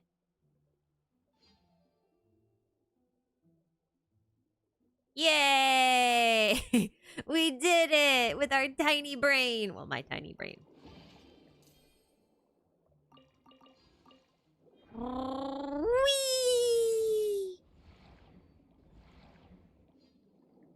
Whoops. Okay, look at that. Got a whole thing to go through. Yeah. I'll try and do one. I have been meaning to do a video just about philosophers. We'll see if I get to it by the end of 4.1. Hope I will. We'll find out. Dune Asd, thank you for the super. And thank you for the compliments. You have no questions, but thank you very much for your support. Ajax N, thanks for the super. Have you considered doing a collab with Roosevelt? I've been nagging her to have you two switch voices for one video and now You know what's really funny? We actually have a lot in common. It's actually really funny. Like, I think we both work in sustainability too, like eco stuff, among other things. It's actually super funny. I think it would be really fun to do a collab with Ruse, but you know what? I don't understand how to do collaborations from a lore perspective. So I think what might be more fun and feasible is to do like a lore brainstorm Q&A topic kind of thingy with both of us live on stream at the same time.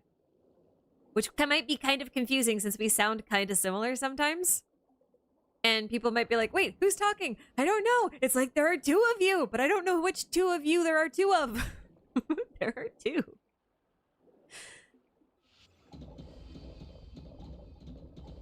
I think that's more feasible. So that might be something that we do. I can talk to her about it. I think that could be fun. I think that might be a fun thing just to do more of overall if I can ever get my scheduling under control. Oh, this one right, I remember. This one I missed the thing and then didn't feel like going back through the there was a thingy. I forget where it is. There's like a blue thingy. The little blue portally thingies. Yeah. Okay, but I think that would be fun. I would like to do more of that in general with other creators too. Just, you know, having more chats. I think it'd be fun. Listening to some more opinions. You guys aren't just stuck with me all the time? I guess you're not really stuck with me all the time. You're here by choice, which is kind of weird. But I'm not judging. Maybe a little bit. Maybe a little bit of judgment.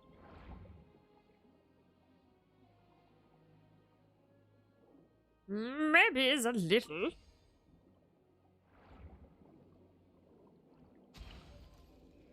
That was the wrong thing, Dia. Oh, that was fast. Where'd he go? Oh, hi. Okay, I hear notifications coming in, which means I need to pause and like actually go look at them. Sorry. Let me just solve this really quick, I guess. Unless this needs to be done in a certain order. Do these need to be done in a certain order? Oh no. These don't need to be done in a certain order. I'll be really sad.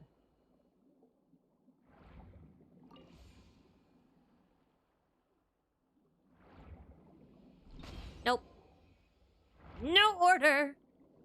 Just chaos. Hit them however you like, but just hit them.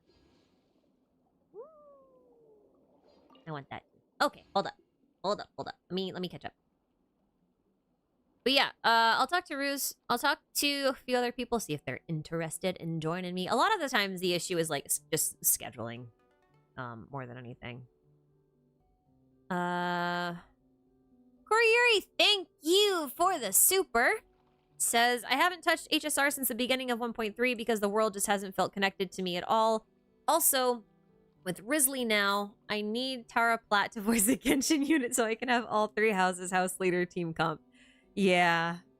Yeah. It's kind of unfortunate that both Ayato and Risley are DPS units, so it'd be really funny to work with them together, like in the same team. Although I guess you could do like support Ayato on a freeze Risley team, right? Right? Because like just uses burst, powers up normal attacks. Yeah, I mean that could work. I don't think it would be very effective, but it could work. It'd be fun. Hello Euphoria, thank you for the super. Could Arlecchino be Lyris? Probably not. I don't think Arlecchino is Lyris. I don't think they're related, basically at all. I think if anything, there's basically just some evidence that Arlecchino is related to some things regarding Renee's research, but Lyris should be the Oceanid director. Not one of the kids.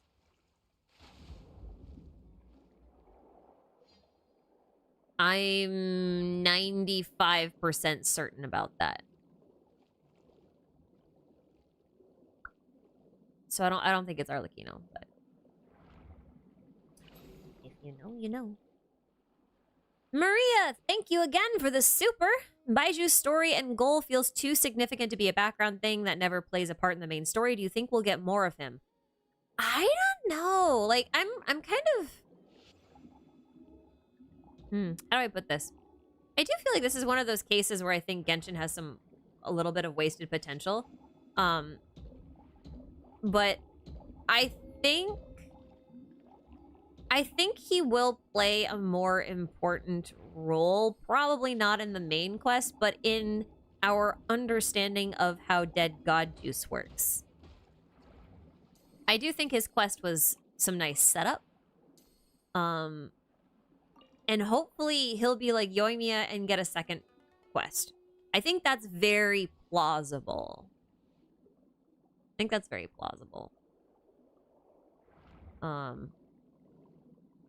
Yeah. Well, that's very plausible.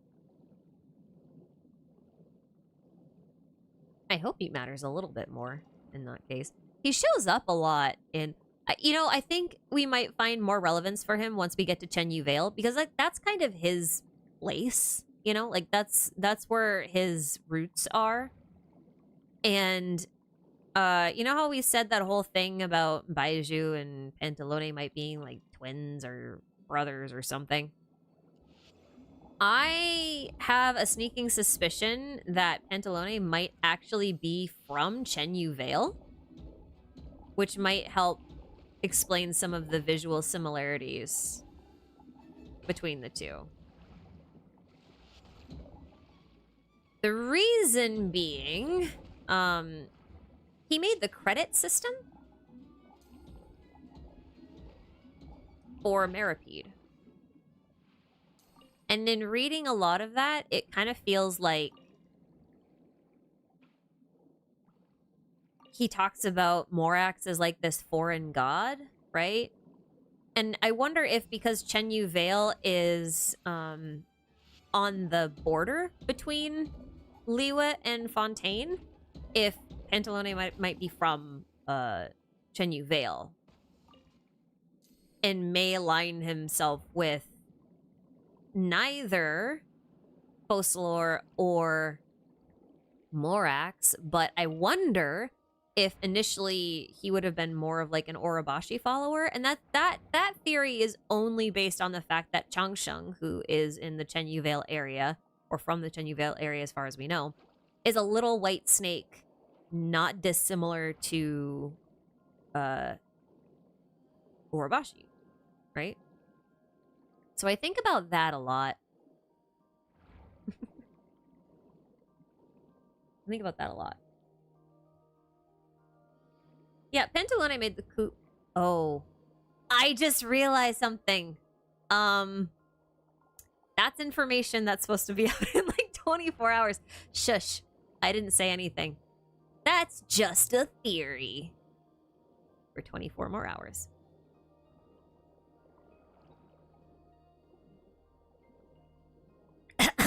Read Risley's weapon.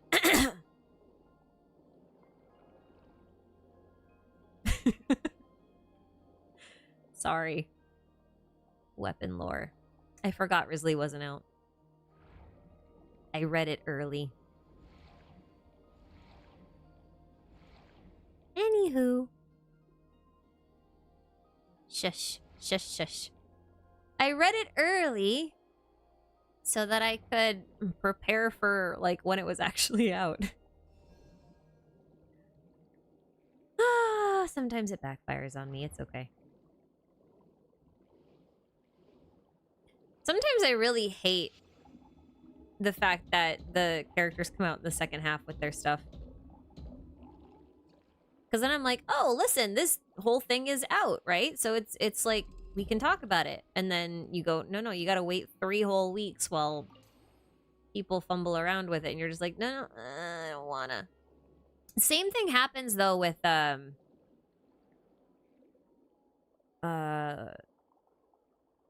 the glider.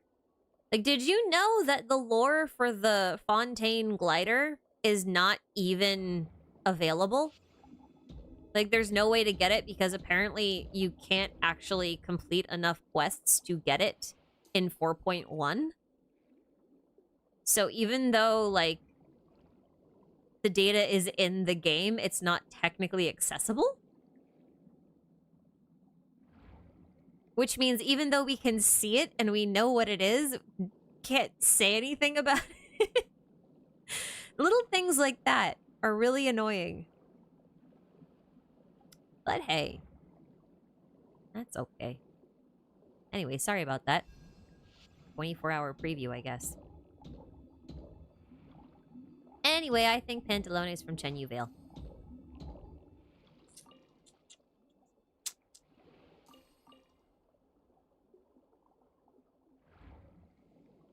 I am sorry if I spoiled anyone for that.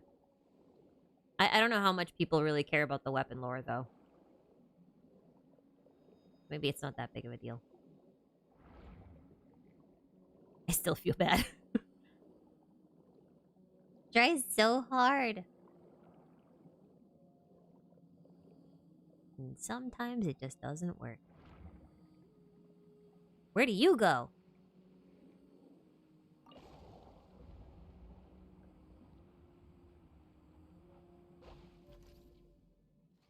Thoughts on Caterpillar being Elaine's assistant Carter? Oh, 100%. No doubt. Zero doubts in my mind. It's too perfect a fit. But this is actually why I said the Hilichurls might be the undead.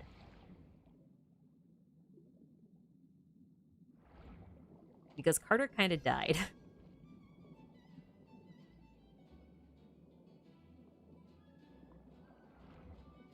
But yeah, I mean, if you didn't misread Catter as Carter at least a few times,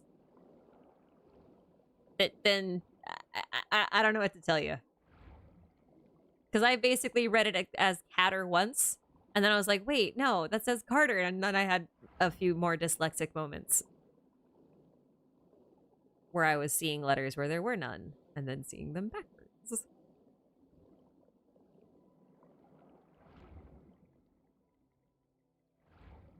And that's why I can't spell.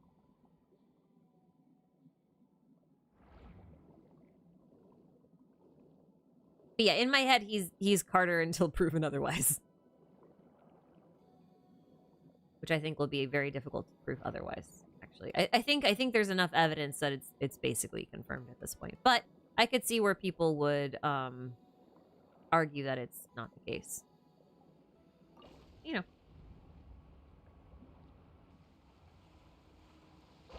Where am I? Oh, wait, is this the one?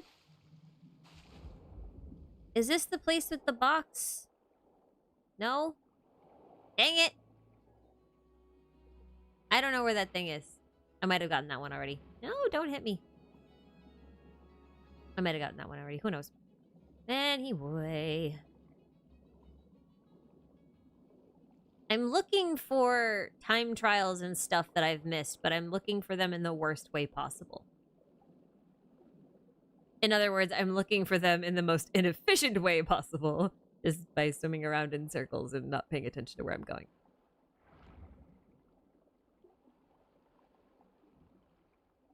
Oh, right. I went out of the water, so I lost my powers.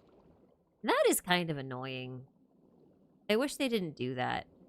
I'm still looking for this thing. I know that there's a thing where you can, like, go up to the surface and then come down and land on here. I actually wonder if, I know there is one. I just don't know where it is. And I'm probably blind and staring right at it. Okay, we'll just pretend that, that's not the case. Although, what we could do... Something. I can't get the chest. It's in a boxy thingy. I'm saying. Alright. So the chest is like over here-ish.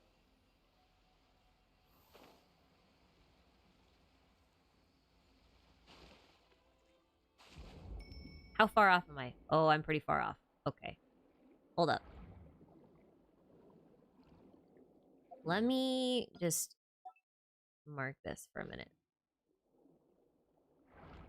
I know there's an easier way to do this, but I don't know where the little loopy thingy is.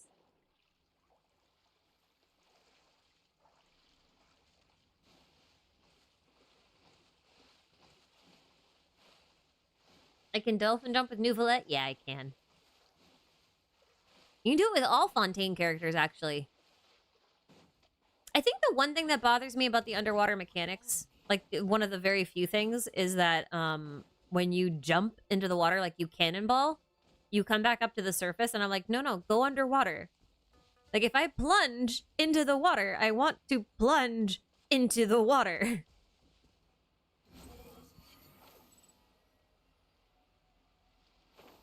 All right. Let's see if we can get closer. No! I'm barely off. Okay. Ah. Lady Juniper, thanks for the super. Do I think Tavat used to be an ocean planet, which would explain why everything resembles sea slugs?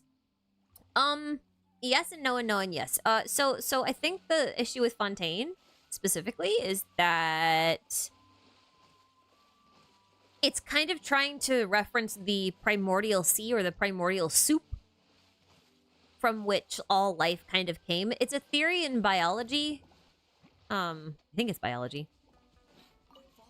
That talks about how life came from like a soup of microorganisms and stuff.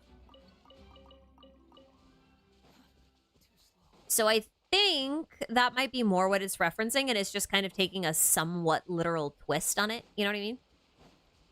And since the dragons are kind of like the first organisms of Tivat, or at least like this was their place originally, it makes more sense for them to reference the primordial sea. That's my opinion. That's what I think's going on with that, with the sea slugs and all that. Yeah, I'm gonna navigate this.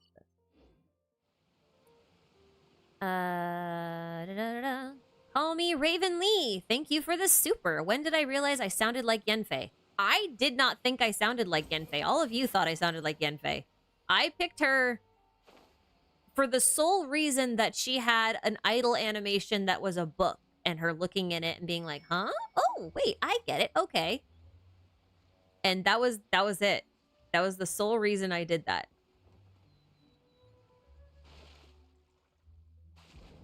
How close are we? No, I overshot! Damn it. This might take a while. I overshot. Okay. That's fantastic. Awesome. Did I do Jing Liu's story? It was cool to see my theories come to life. Yeah, I did it and I hated it. But I'm not going to subject anyone to my rant on it a second time. I'm so mad about the inconsistencies in characterization in that quest. It feels like Hoyo keeps breaking their own rules, and not in a way that's like, oh, well, we were just intentionally misleading you. It's like, no, you're breaking them in a way that shows that you changed your mind, and it's annoying.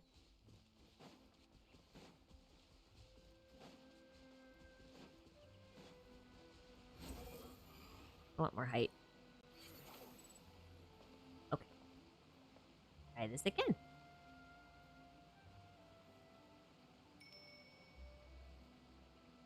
Vivi, thank you for the super. Look at the story about the Moon Sisters again. What if there was only one moon and the sisters shared it, like Hecate, Selene, and Artemis, all being Greek moon goddesses with different domains? Yeah, there's a couple of different ways to interpret the moon story. You could think of them as being 3 different moons, like actually 3 different moons, or you could think of them as being one moon with 3 different phases. However, based on like items like Staff of Scarlet Sands, I think I got it this time. Yay, we did it! If you read the Staff of the Scarlet Sands, you kind of get the feeling that there actually were 3 physical moons, because he says the number of the moons should be 3, not just the number of the phases of the moon should be 3. Like, he's specifically saying there should be 3 explicit moons, and there aren't. Which kind of plays into the whole sky is a lie thing and everything. Oh, it might be this. Is it this one? Have I just been missing this one the whole time? You know what? Shut up. No one saw that. It's fine. It's fine. Fine. We're good. We're good, guys. We're good. Absolutely. I'm a good gamer. Oh, dear. This is what happens when I only have half a brain. Which is most of the time. Most of the time, it's only... No, not the barnacles! I finally learned how these things work. Oh, wait. Hold on. Finally learned how these things work. Proceeds not to do the thing.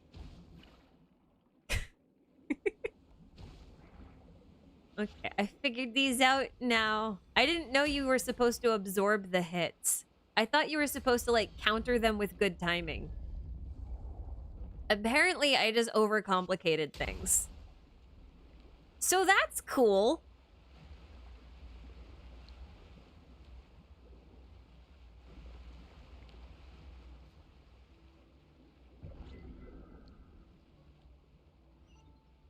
Yep.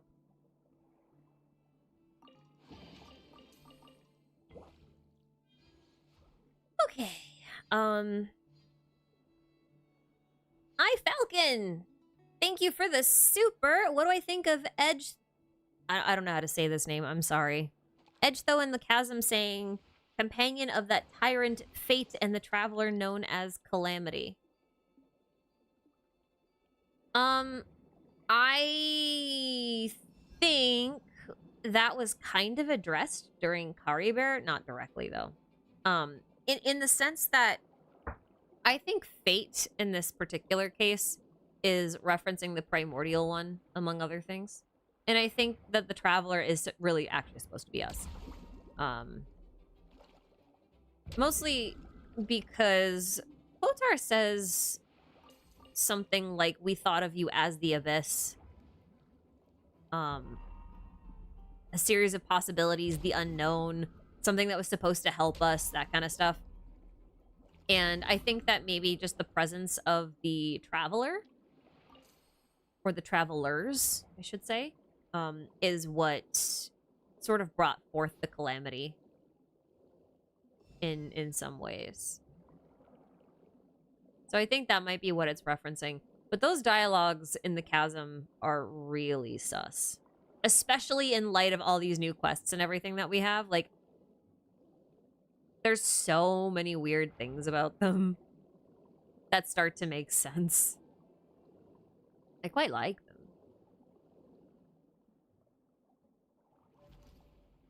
Ooh. I like the Healy fish. Heal me, little fishies. Eat them, nom nom nom nom. Nom nom nom nom nom. Oh, I would AFK these guys, but I don't like to. It's actually a little bit risky. Oftentimes they can out damage Dea's heal, so I don't want to AFK them. Some of these I can just not pay attention to. Those are not one of them. They will kill Dia. Which is kind of my own fault because I just don't have a better clam set. But you know, I don't really feel like farming a better clam set.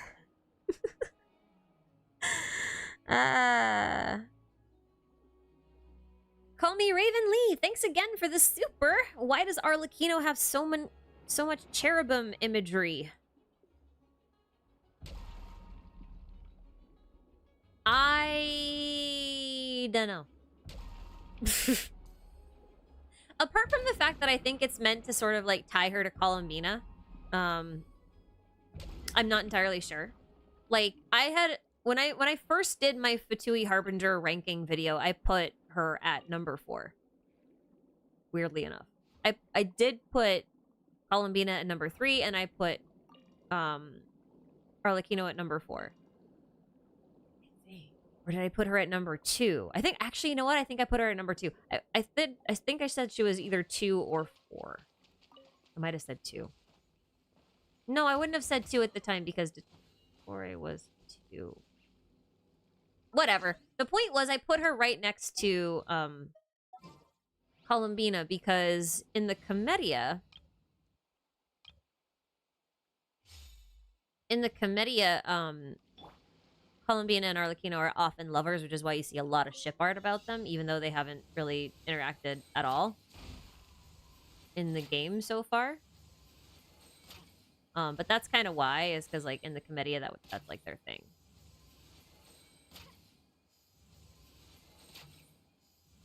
I suck. Oh my god. We could do this the other way, where we just gotta like put on a okay. I guess what they want you to do here is actually go on the platforms, but I don't want to go on the platforms, so I'm gonna be a pain in the ass about it. And then just maybe do this again. So I wonder if her cherubim imagery is really just supposed to complement the seraphim imagery, or if they have bigger plans for it. I'm not entirely sure. I also think that the cherubim imagery might be because cherubim are associated with children. And, you know, she's head of an orphanage. I think that might be part of it as well.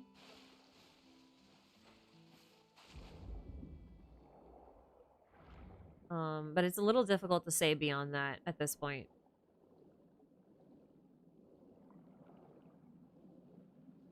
Seraphim like Sephiroth? No. Seraphim as in like the angels.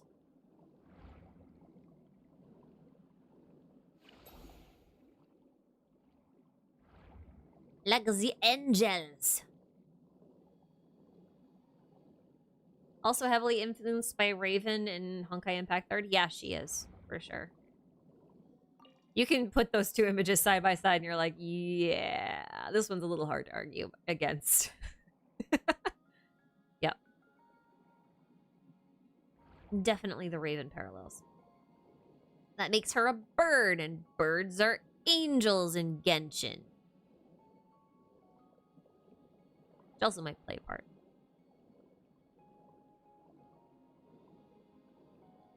Now, one interesting thing, just to tie in that whole thing we were talking about earlier with, someone asked if Arlecchino could be Lyris. Here's one thing I'll add to that. I think another translation for Lyris in the Chinese text was Lilith. And if you're familiar at all with Lilith, in the Bible... And in, there's a Judaic text, too, that I can't remember the name of right now. I forget. I'm sorry. I'll remember it later, probably. I'm sorry. There's another Judaic text with it in it, too. But, there's a story about Lilith going to hide amongst the cherubim as well. And since the cherubim were said to have little angelic faces of children... the reason Lilith wanted to be close to them was because she was cursed to never be able to have her own children. Like, she was supposed to be barren. And so she wanted to stay amongst the children for comfort. And then she was cast out of heaven. So I do think that there is a little bit more of a connection there, I think. But insofar as I think that Arlecchino isn't necessarily Lyris, but might be, you know, one of the children that Lilith would have... taken care of. Which kind of plays into the whole Oceanid thing, because they're not really allowed to give birth without permission. So it might be a case where, like, some of them might actually... I thought I grabbed the thing. Some Oceanids might want to create children and be unable to. And maybe that's why she was one of the ones put in charge of the orphanage in the end. Who knows? But yeah, just to add to that. Spike Bebop, thank you for the super. What am I hopeful for in Fontaine Act 5? Ooh, I want to see dragons. I want to see, like, epic dragon talk. I also want to get some closure to... I have not seen this, this boss. I don't know how this goes. Maybe the jellyfish is a better weapon against it.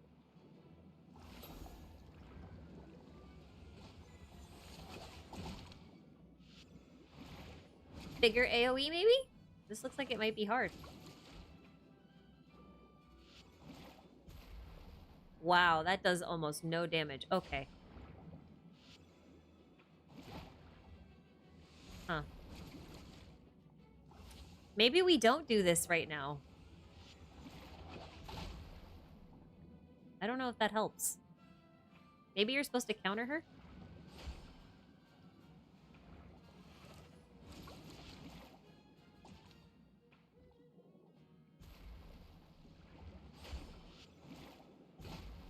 No? Huh. I don't know. She seems like she'll take a while to fight if we fight her. Use the manta power to cut the tie and explode its own bombs.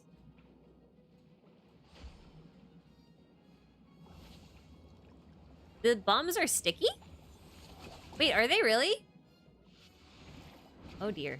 Thea might die. I can't see! I don't think they're sticky.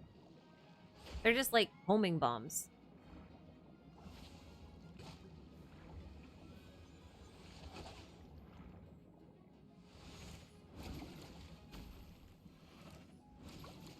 Hmm.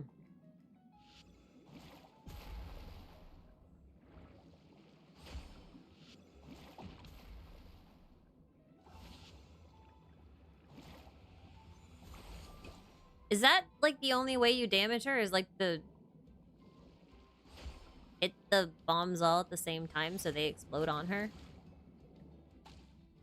That's kind of unfortunate. Oh, I got hit with that one. Hmm.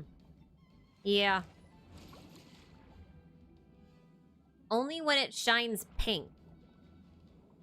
Okay.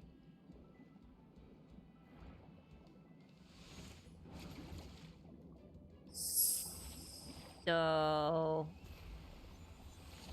okay. I just missed at that point. I mean, I wasn't kidding when I said I was bad at it. So I guess that's a thing. Oh, okay. She just disengaged. She's done. She said I sucked so much that she's going away.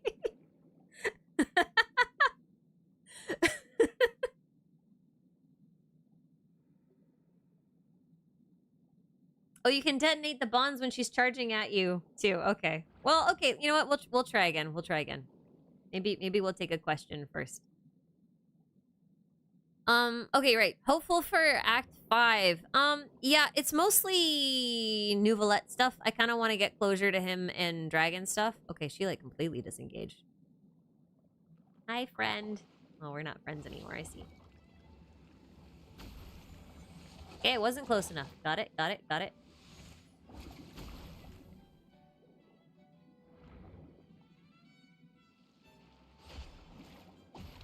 Hmm. I mean, that's better than before. Oh. Okay.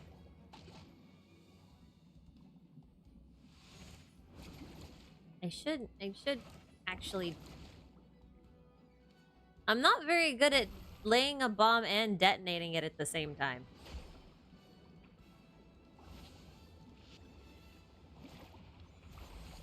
That one I can do. That might just be all we do.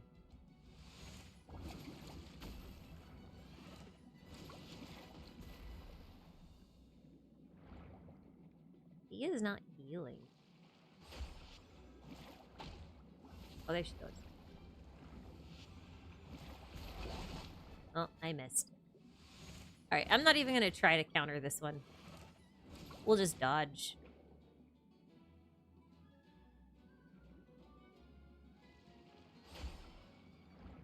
Because, like, maybe I just don't know how to use the bombs really well, but it seems like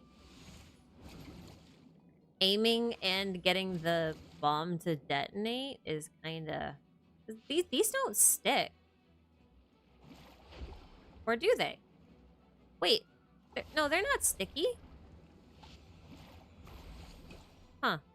Maybe they are sticky. I don't know.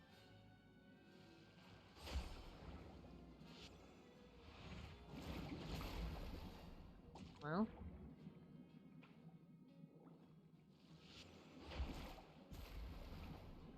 I don't know. I don't know what to tell yous. I'm not very good at underwater stuff.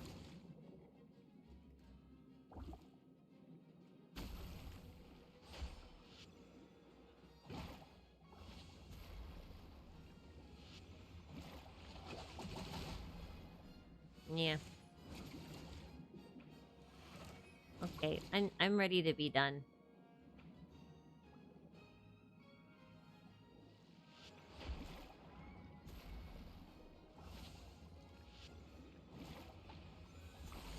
Yay! We're done! Give me my pearls. It was just the achievement, right? No chest.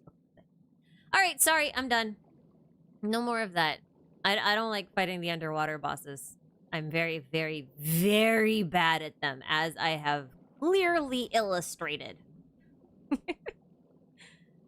No one will refute that.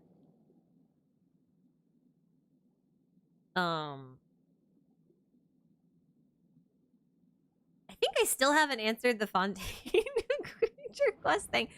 Yeah, I mean, Fontaine Future Quest Act 5. I want Farina to actually have, a win for once. I want to get closure on Farina's whole status thing. I want to get closure on this one other thing that I think is gonna prove to be true that you guys will learn about later this week. When that video comes out.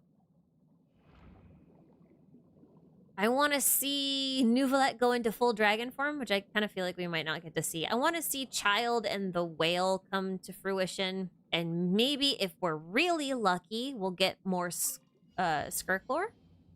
That would be really cool. I'd be very excited about that. I would just love to see the Hexenzirkel actually show up and do something in a main quest that's not like an event, so that they can be introduced in a way that's not just Klee.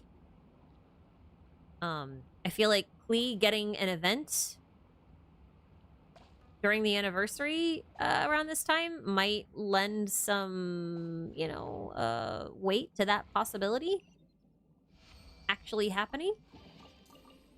Since Klee, Alice, all that kind of stuff. It just really bothers me that we have all this Alice in Wonderland references, all of them, in Fontaine, and then Alice is nowhere to be frickin' seen. Why did I lose my jellyfish power? Did I go above water? Or did it just time out? It might have just timed out. Okay. That's fine.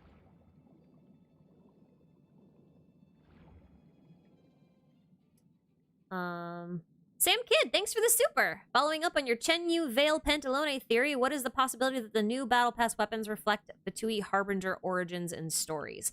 Well, one of them talks about Ajax, so there's Child. Apart from that, a lot of the Battle Pass stuff seems to be more referencing, other miscellaneous things. I think it's possible. But I think if it is, it's doing it in ways that aren't inherently obvious yet. Apart from the Ajax one, because it's Ajax and that's his name. Like, I guess the Wolf Fang one might be...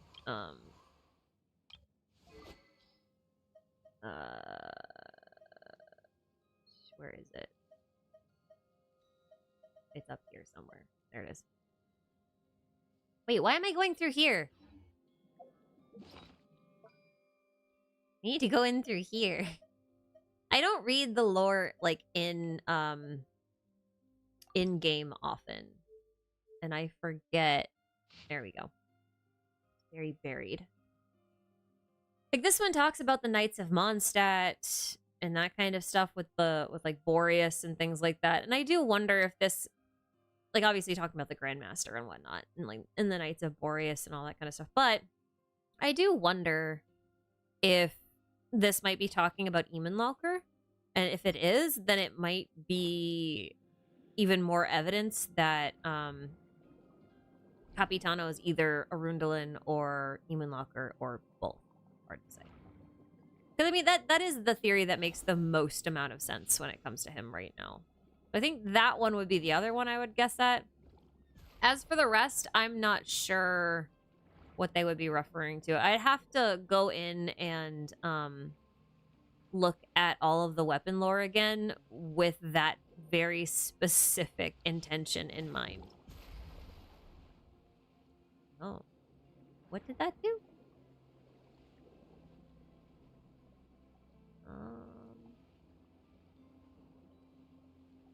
I don't actually know what that did. Oh, okay.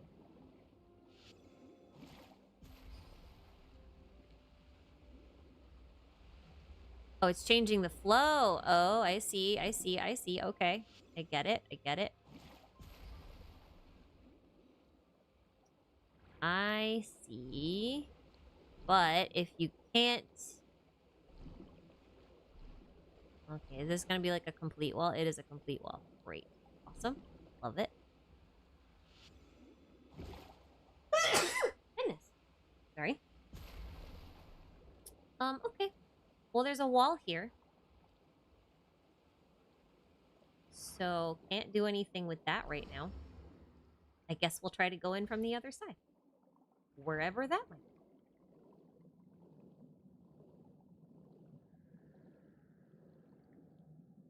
Maybe it's over here.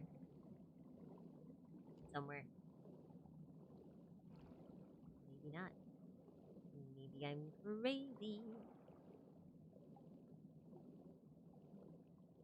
Yeah, I think I'd have to go back and look at all those weapon lores with Batui Harbingers explicitly in mind. Because I definitely did not do that when I read it the first time.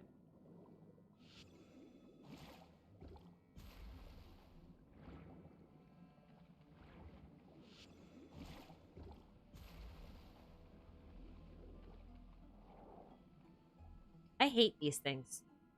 I hate these things. These things are so weird. And I hate getting the timing for them. Alright. I forgot where the cave was. It must have been over here. Oh yeah, it was right here. Okay. Wait, no, it wasn't. Oh no! I lost the cave! Where was the cave? I'm completely lost. Oh well!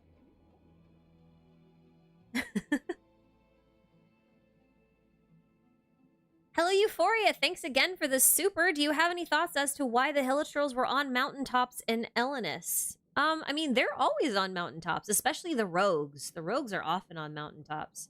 I think they just like the view. And they also might be trying to get, like, closer to heaven. That might be a thing. That very well might be a thing. Why people stand on mountaintops. For the view! Oh my god.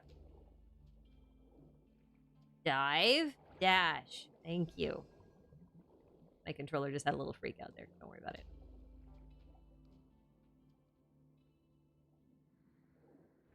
Just a little, just a little freak out. All good. All good. I forget where this goes. Oh, right. Over here. Right. And then there's this invisible wall that you can't pass through. You have to actually go into Maripede, but then you can't pass through it again. And maybe there's a switch. But I don't know where it is. So...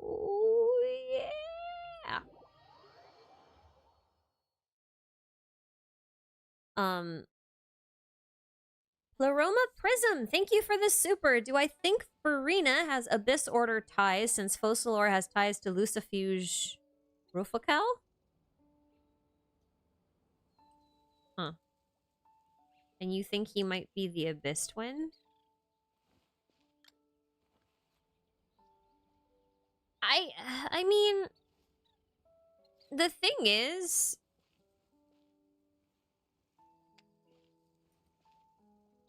if we say that about Focalor, we have to say that about every demon from the Ars Goetia, don't you think? Like, I don't know that we can really separate Focalor out. Like, I'm not quite sure why we would single out Focalor here. Because, like, for example, Paimon, also a demon from the Ars Goetia, is one of the demons that's most loyal to Lucifer. And obviously she is most loyal to the Traveler. So I have no doubt about the Lucifer Traveler twins theorems, right? None whatsoever. However, I don't know that any one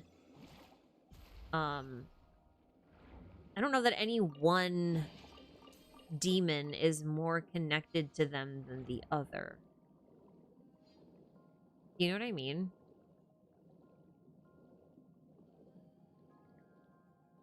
I guess I just haven't seen a reason why Focalor would be special in this particular regard.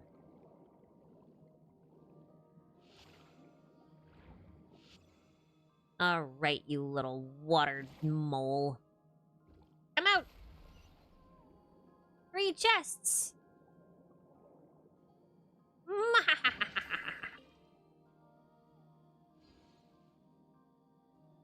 What's my favorite world quest so far in Fontaine? Oh, I loved the Anne in Wonderland ones. The one at the orphanage. Because that one had so much mystery to it, and it had such, like, a Groundhog's Day effect to it. I really loved it. I think the lore from Unfinished Comedy is better.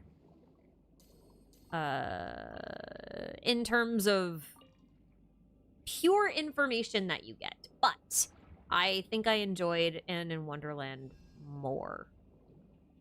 On a purely selfish basis. Alright, I know the thing is around here somewhere, and I don't know where it is. I love that I found a cave, decided that I couldn't do anything in that cave, and then just bounced. And now I don't know where it is, and it's my own fault. Collecting these pearls is almost as bad as hunting specters. Almost as bad. I honestly, God, I don't remember where this thing is.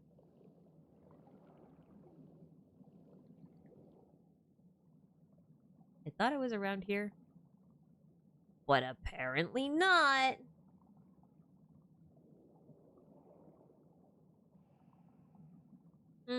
Well, I don't know. I don't know. Maybe I'm crazy and I'm also lost. Also lost. I just missed it 542 times. Yeah, that's possible. Actually, that's probably very likely.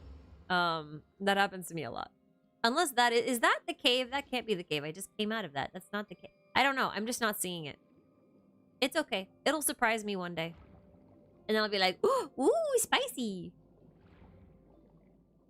It'll be a great surprise. We don't look for it so much.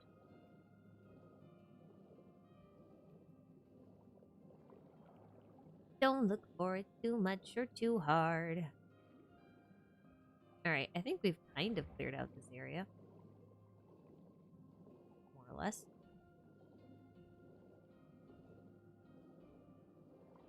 Oh, Pleroma Prism, thanks again for the super. Okay, you say that Lucifuge Rufacal is Lucifer's dark twin, and Rufacal is an anagram for Focalor. So some people in demonology sometimes say they are the same and subservient. Interesting. That's something I have not heard of. But okay, I could see why you'd say that then. In light of that, I wonder... See, that just makes me think that, that just makes me think even more that the Abyss Twin is on the side of dragons.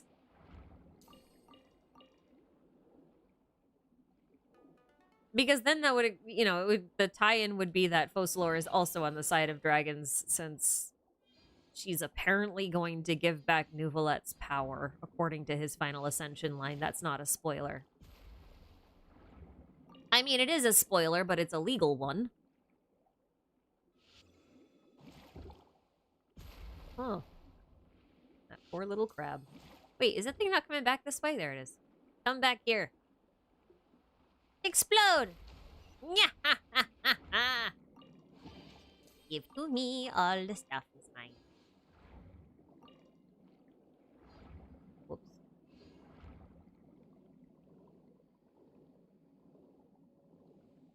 You thought Farina was a triplet? You did? Why?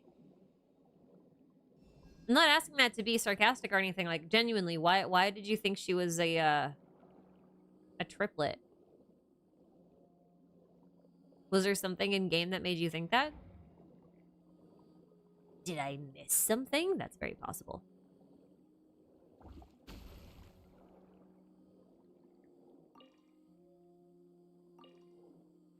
Boop.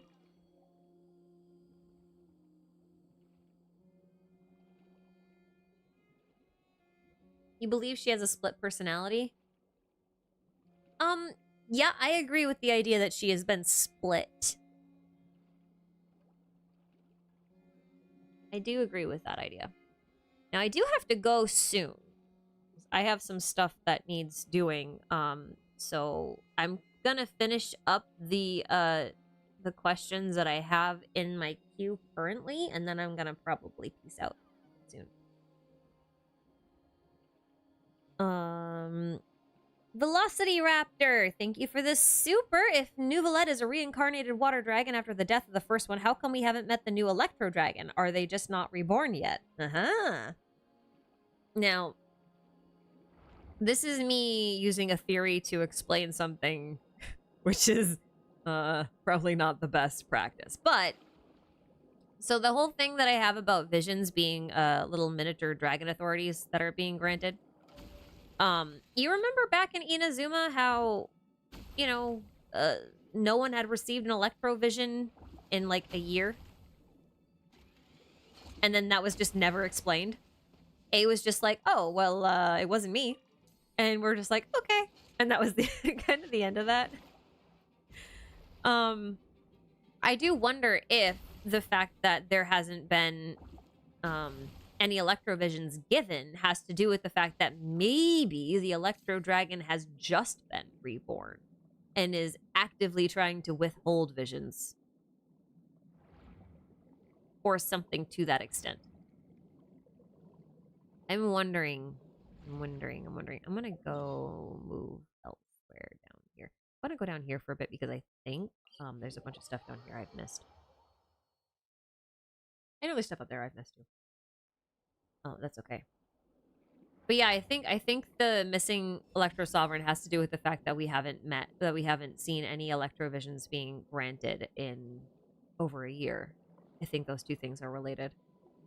Interesting to note too, there are currently, I think there's only one Hydrovision user in Fontaine that we know of, and that's the Melazine. Siegeween? Siegeween? I think that's how you say her name. I'm pretty sure she's Hydro. You can see the vision on her clothing. So she's the only Hydrovision in Fontaine, which is kind of wild to me. And I wonder if there's a reason for that too, and if it's similar to the whole thing with Nouvelette. Because Neuvillette loves Melazines. He's very protective of them. So it makes me wonder, you know? If you kind of have to, like, gain the favor, or align with a dragon in order to get that kind of thing, if they've been reborn. But it really wouldn't explain Geovisions or anything, because if you assume that Ajdaha is a Geo-sovereign, then the statement becomes confusing. But he's sealed. He's not dead. I think he's considered just sealed, right? Like, so he could reincarnate.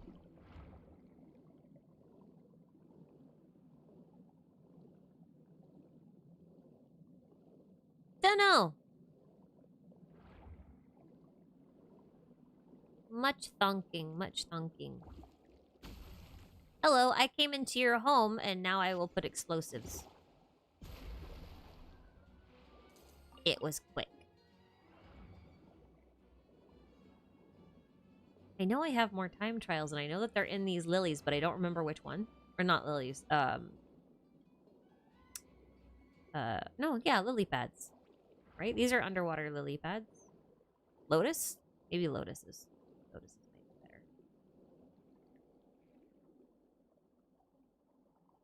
Maybe I'm imagining things. I know we've been here already. I'm specifically looking for time trials that I have missed, because I know there's a lot of them. Pep giving people visions out of spite. Yeah. I mean, like, I don't think it's entirely intentional. Like, the whole granting of stuff. And obviously, like, a lot of the stuff I've said about the granting of visions is kind of contradictory, because I don't really know what theory makes the most sense at this point. So I'm just throwing out possibilities. But that's my suspicion, is that the lack of visions has to do with the missing Electro Dragon, and that something might have happened to them recently. Makes you wonder. Makes you wonder.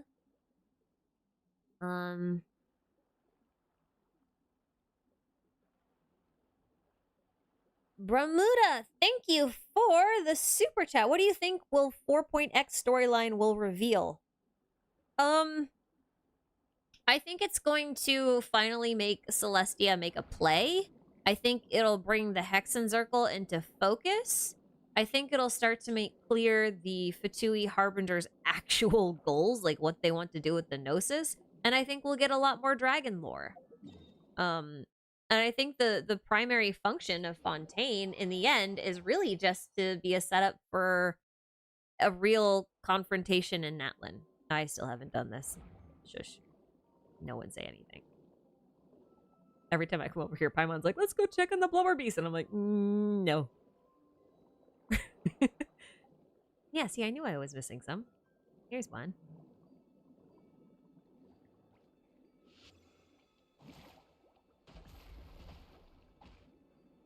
Here's some.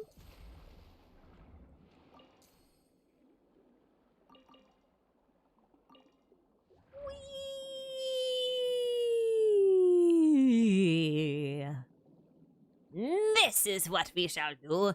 A time challenge. That's what I think is going to happen in 4.0 anyway.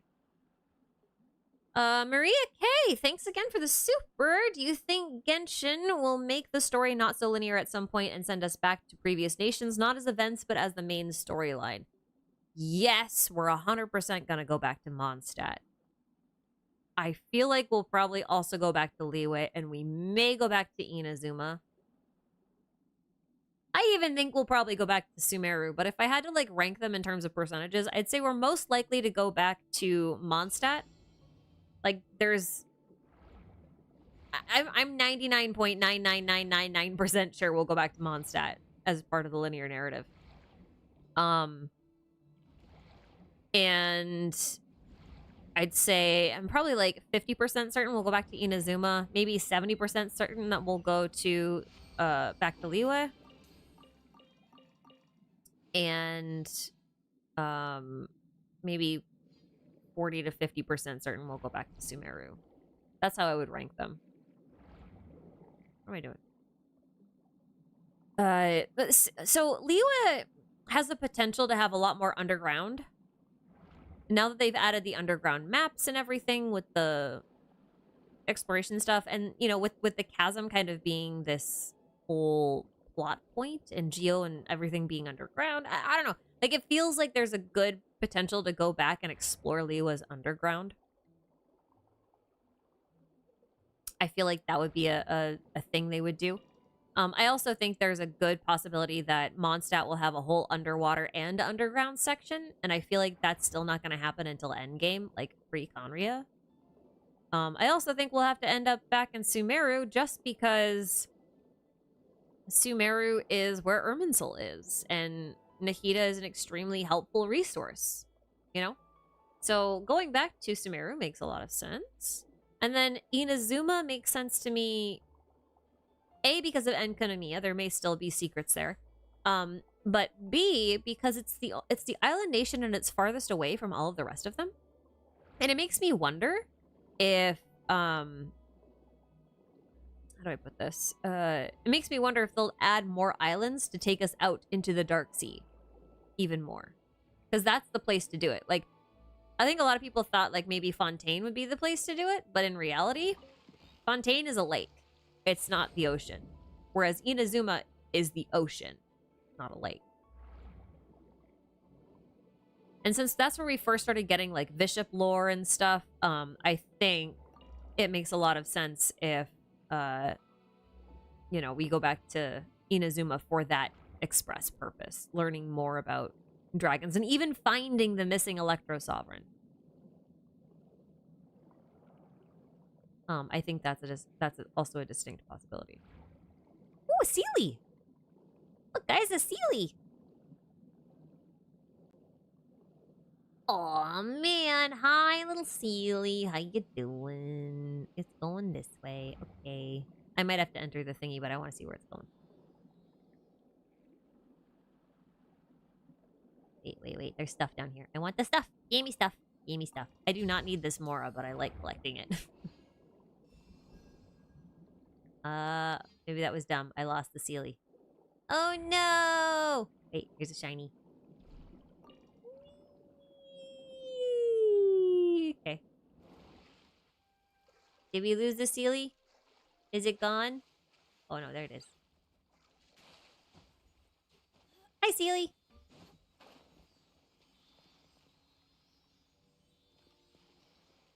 Well, alright then. Yeah, how about that? Cool.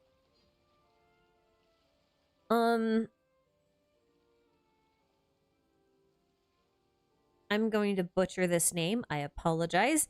Casper? Is it Casper? Mikulski?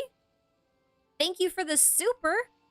You said Istaroth is time, Nabu Malikata is life, the Sustainer is space. Thoughts? I think Hoyo could make some references in Natlan to the Shade of Death with Quetzalcoatl.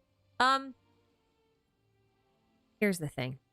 I actually would argue that Istaroth is death, and Nabu Malikata is not a shade necessarily, with the Sustainer also being space. I actually don't think we've met time, and I don't think we've met life. And the reason I say the Istaroth is death thing is because so far everything associated with Istaroth isn't necessarily time related, but death related. Like Enkanomiya, this was the one place that, you know, she didn't abandon and everything. Well, the Sin Shades are just memories of the people who've died. It's a nation of ghosts, right? And if you subscribe to the theory that the artifacts right here, right? We've got Flower of Life, Plume of Death, Sands of Eon, Goblet of technically space, and then Circlet of Logos. Logos is the primordial one in this case. And then you've got, this would be the Sustainer of Heavenly Principles, so this is, she would be space. Time, I don't think this is Istaroth. I actually think she's this one. And the reason being is because she's been associated with wind so far, the severing of ties. Venti is said to be like a fragment of the Thousand Winds, and Thousand Winds is Istaroth, but Venti is also associated with a lot of death and death-related things. Like, his first story quest was about, you know, helping people move on from the deceased. Like, you can argue that he was even taking the soul of the dead to the place where it needed to go. And he, during the Vine Laser Fest, he also brought back memories of the dead and the dearly departed. So, like, he's very heavily associated with death, and therefore I think Istaroth is also heavily associated with death. And in tarot, which is also what these are referring to, that has been confirmed by Hoyoverse in an interview, these four suits, the flower, feather, hourglass, and cup, actually correspond to fire, wind, earth, and water. So that puts wind at death, because this would be wands, swords, pentacles, cups. So if you think about it, time inevitably leads to death. So I think the differences here is that this is the moment when life starts. So this is the moment when your time begins. This is the moment when your time ends. So your time begins, your time ends. And then this is eternity. Right? This is just the perpetuation of time as it relates to the perpetuity of space.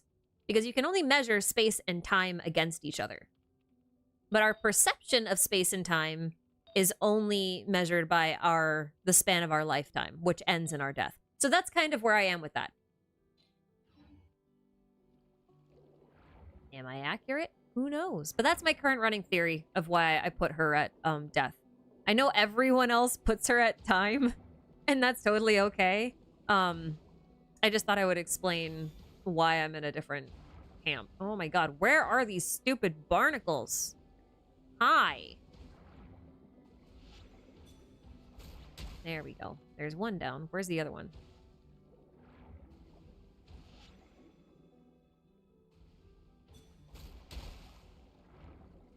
Things are very annoying.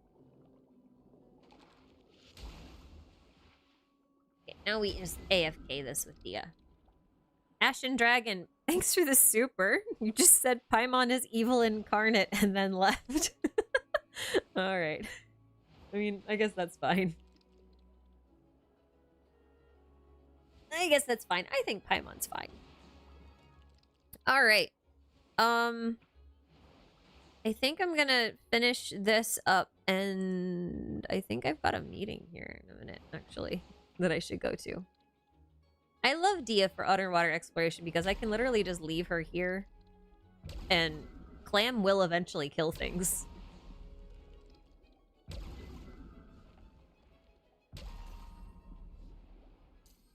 Which is fun.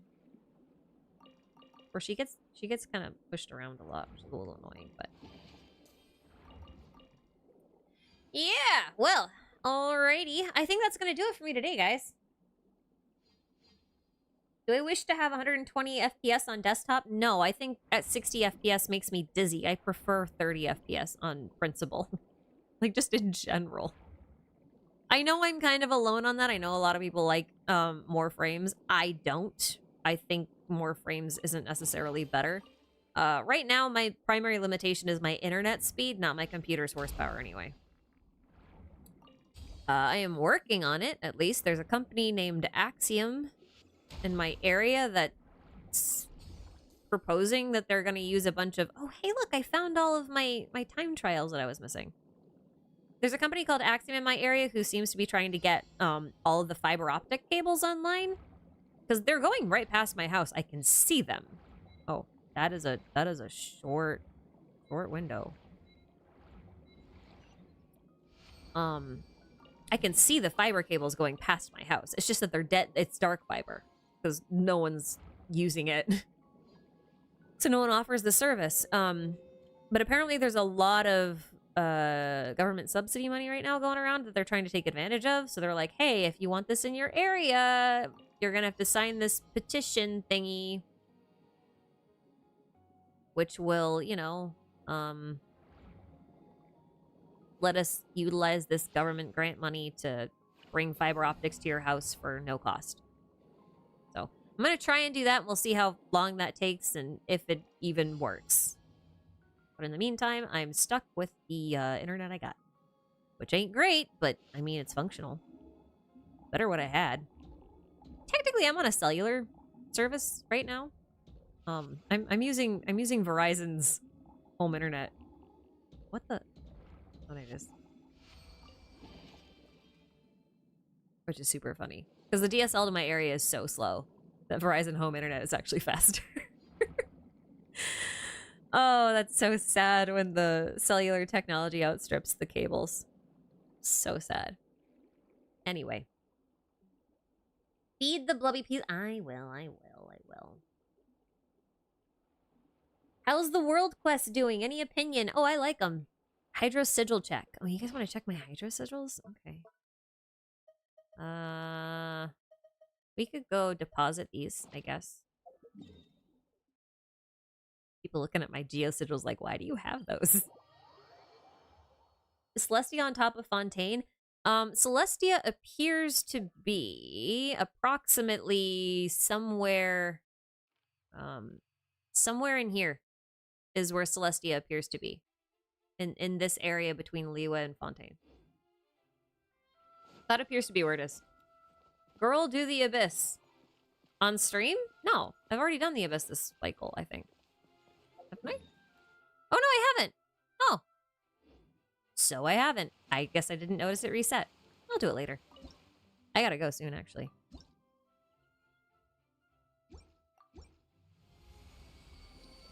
Why not try out Starlink? Because it doesn't work in my area.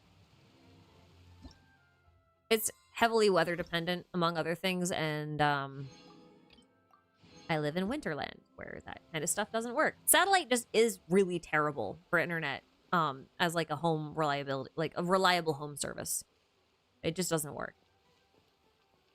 When I first moved here, I had satellite, and it was horrific. And then DSL was fine for a while, and then COVID hit, and then everyone started doing everything online, and then DSL sucked. So now I'm on cellular.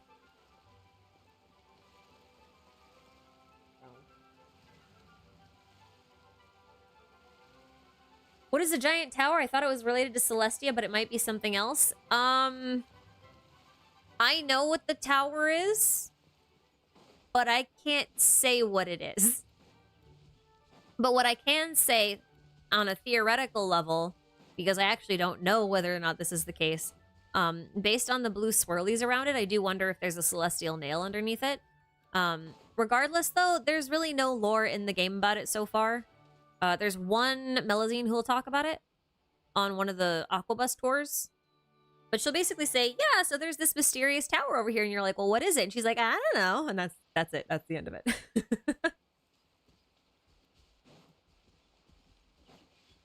If you guys don't know, I do read ahead when I can. I try not to read quests. I don't like to read the quests. But, like, inevitably, if the quest data gets out, someone else is going to spoil me on it. So sometimes I'll just read them just so that no one else spoils me on it. And it's only my own fault because I can forgive myself more than I can forgive somebody else for it. So I do read ahead weapon lore and books when I can. But by the time we usually get that information, I've maybe got like a week and a half-ish head start. And that's kind of it. So like by the time I actually put out any information on it, it's already public. So it really just helps me streamline the writing process so I'm not, you know, weeks and weeks and weeks behind trying to catch up all the time. It's mostly just that. But I don't look at the quest data unless I absolutely have to, which is almost never. I say almost never because it does happen sometimes. Like, I've seen one or two things from the upcoming world quest from the next version. That I will not deny. But I haven't seen anything on the Archon quest. Or Farina's story quest, which should come out when she does. But overall, I try to be as transparent as possible as to what I have seen and what I haven't seen. Just so people know. But, like, generally speaking, I will read ahead if the information is there for books and weapon lore and, like, character stories. If it's available. Just because it helps streamline my actual video creation process. So, there's that. Where do I do my commissions? Right now I'm doing them in Fontaine. Yeah, I think my biggest issue with spoilers in Genshin is that no one tags them. For sure. No one tags them. It's so annoying. What if Snezhnaya has some kind of tower too? If so, then Storm Tower, Fontaine Tower, and Snezhnaya can all pinpoint final position of Celestia or something. There's also one in Inazuma that people forget about. Mostly because it's underground, but it is there. Alright, is that a Sealy? Or is that just... No, it's not. Okay, it's just seaweed. I couldn't tell from where I was. But yeah. Will we ever get Traveler original weapon? Yeah, I think at the end of the game.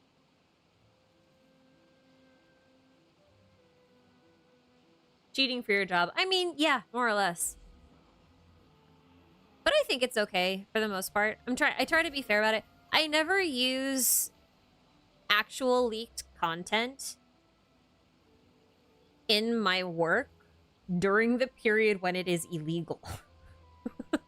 Right? So if I did have information for 4.2, it doesn't happen to get released until 4.2 does. And I personally think that's kind of fair. As far as that kind of content goes. But again, I try not to ever include quest spoilers if and when I can help it, because I really like to experience the quests myself. Book lore, character stories, not story quests, but character stories, and weapon lore, and artifact lore, that's also in there. Those don't count. I read ahead when I have those. Do you think we'll eventually see a new Geo Archon? No, because he's not dead. And the Gnosis is gone. What am I thought on the current Pwn event? I actually haven't started it yet. Because I've been so busy, I've been so behind that I haven't started it yet. And I figured I'd just kind of do it all at once. I think it's done now, right? Like all the parts are available. I'll probably do it in the next couple days. Also because I wanted to include that in the quest recap, so I thought I'd do everything all at once, that with Risley's stuff, and I'll probably just make like a day of it. But Costa Konami, thank you for the super. I had watched a video about Farina and her machine and how she and the former Archon along the machine might be inspired by the three goddesses of judgment in the Greek myths. Yeah, it's possible. I have my own take on it, but I didn't actually reference any goddesses in that one. So if you want to leave a link to that video in a comment for this stream, if people want to go watch that, that might be kind of cool. Because I'm not quite sure what video you're referring to. Maria K, thank you for this super. This is going to be my final question, guys, just so you know.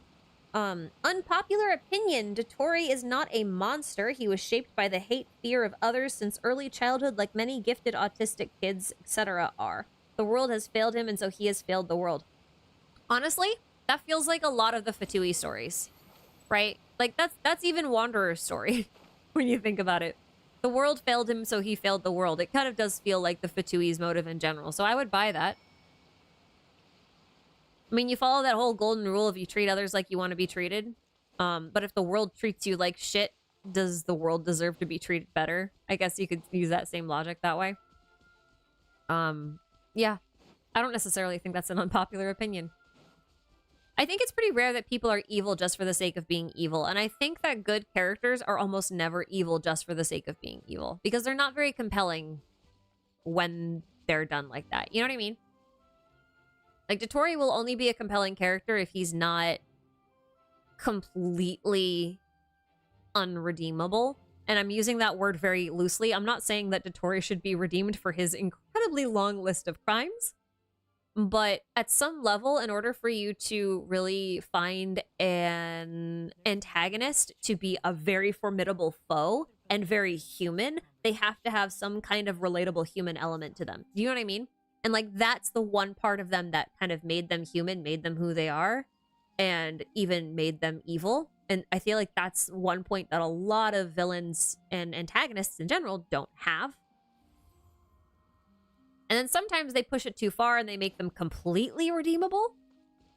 Being like, oh yeah, no, you can forgive all these crimes. And I'm like, yeah, maybe. But also, really? Look at all the otters. Look at them all. Look at all the otters. Look at all the otters. Look at all the otters. They're just chilling. They're just having a great old time.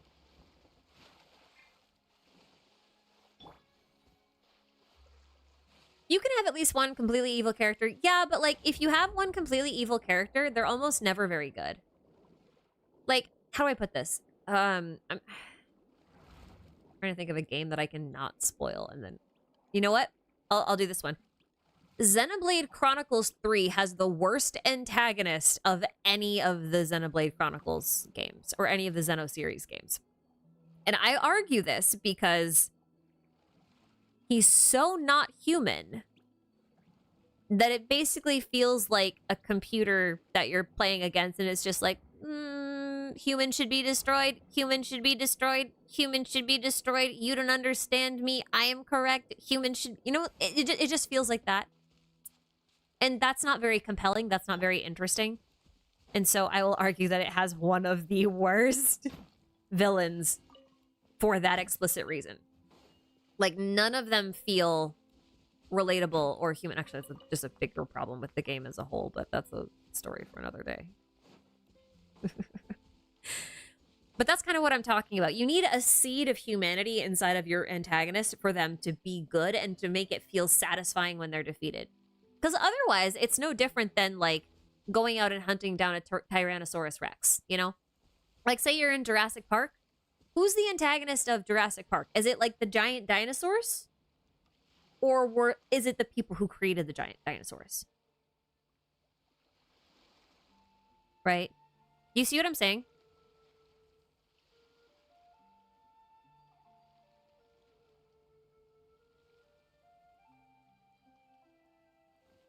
Do you think Ocarina of Time has the best Ganondorf actually because his whole Gerudo mistreatment by Hylian's motive? Yeah, actually, by that token, still Wind Waker's Ganondorf, very similar. And even Twilight Princess's, because all three of those are connected with... It's a very human Ganondorf, right?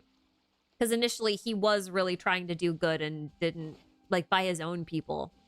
And by that token, I would argue that Tears of the Kingdom Ganondorf is one of the worst Ganondorfs. Because he's so unrelatable.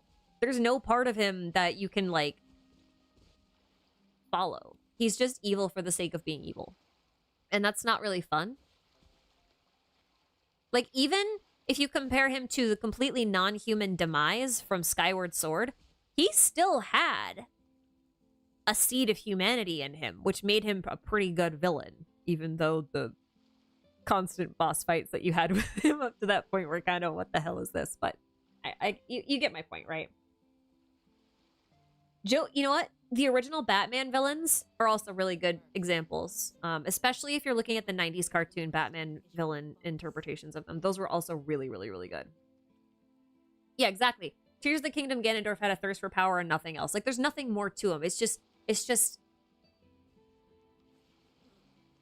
not satisfying to fight them. And that's why I say Dottore needs that seed of humanity in him in order for him to be a really good antagonist and a villain.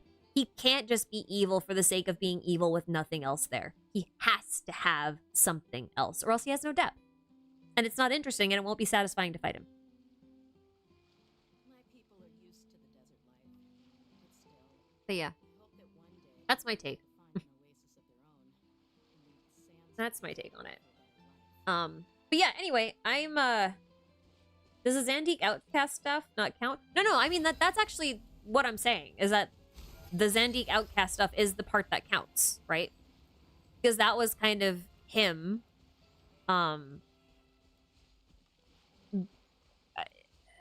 being failed by the system. The thing is we don't know if that's like all of his motive or if there's more to it, because the amount that we know about Zandiq is very minimal compared to the other Harbingers that we're getting to play. Which means that there's probably a lot more to his story. We actually know more. If the theory about Elaine and Marianne is correct with Cendrone and Marionette, then we know more about them than we know about Zandiq. Which means that there's more about Zandiq to come.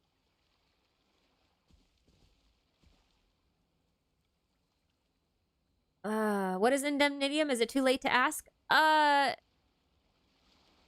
a really basic level, indemnitium is like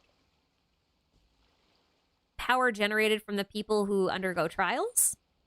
And then that's used to power all of Fontaine. On a more complicated side, wait until I release the Farina video later this week. We mercs have one simple rule. Do I think Dottore will be in Fontaine? I think Dottore has beef with Arlecchino. Because, see, that whole thing about Dottore potentially having Renee's notes. Remember that Renee made Caterpillar into Carter? It stands to reason that Dottore might have been one of the few people who would have been experimenting on the kids of the orphanage to make them into super soldiers and stuff like that. He might actually be responsible for Arlecchino's current state, which would be really impressive for him to be able to create a number 4 Harbinger. And I feel like they have such opposing views on things, like they might actually be good rivals for each other.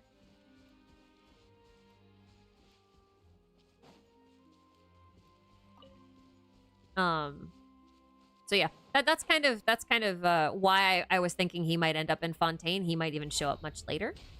If Arlecchino ends up playable, maybe he'll show up during her story quest. Who knows? But I do think he has his fingers in Fontaine's little pies, if that makes sense. In Koala No March, you are right when you say that villains don't need to be sympathetic, but grounded in the world and understandable. Yeah, exactly. There's a difference between a relatable villain and a sympathetic villain. For sure. Relatability is just like, I understand why they are the way they are. I totally get how someone could become that way. Sympathetic means, man, the world really did them wrong. I think they might be right. So like they're two different things, fundamentally. Don't Arlecchino and Caterpillar have the same case of Black Hands? Yeah, that's what I'm saying. And Caterpillar was made by Renee, and I'm saying that Dottore likely has Renee's notes and furthered his research, and I think he might be responsible for creating Arlecchino. He said he might be the final boss. What do you mean by that? You didn't elaborate in your Dottore video. I mean, he might be the final boss of the game because I think he might actually be able to supersede Piero. But that's just wild speculation. I don't actually have a whole lot of evidence for that other than vibes. So, yeah. Either way, though, I actually do have to go now. So, I'm gonna go. Is Renee supposed to be Renee Descartes? He could be Renee Descartes. He could also be Renee Gwenin. Depends on how you look at things. There are quite a lot of good Renees, but yeah. Anyway, I hope you guys enjoyed this. I had fun. You guys got to watch all of my skill issue as I don't pay attention to the screen while I think about other things.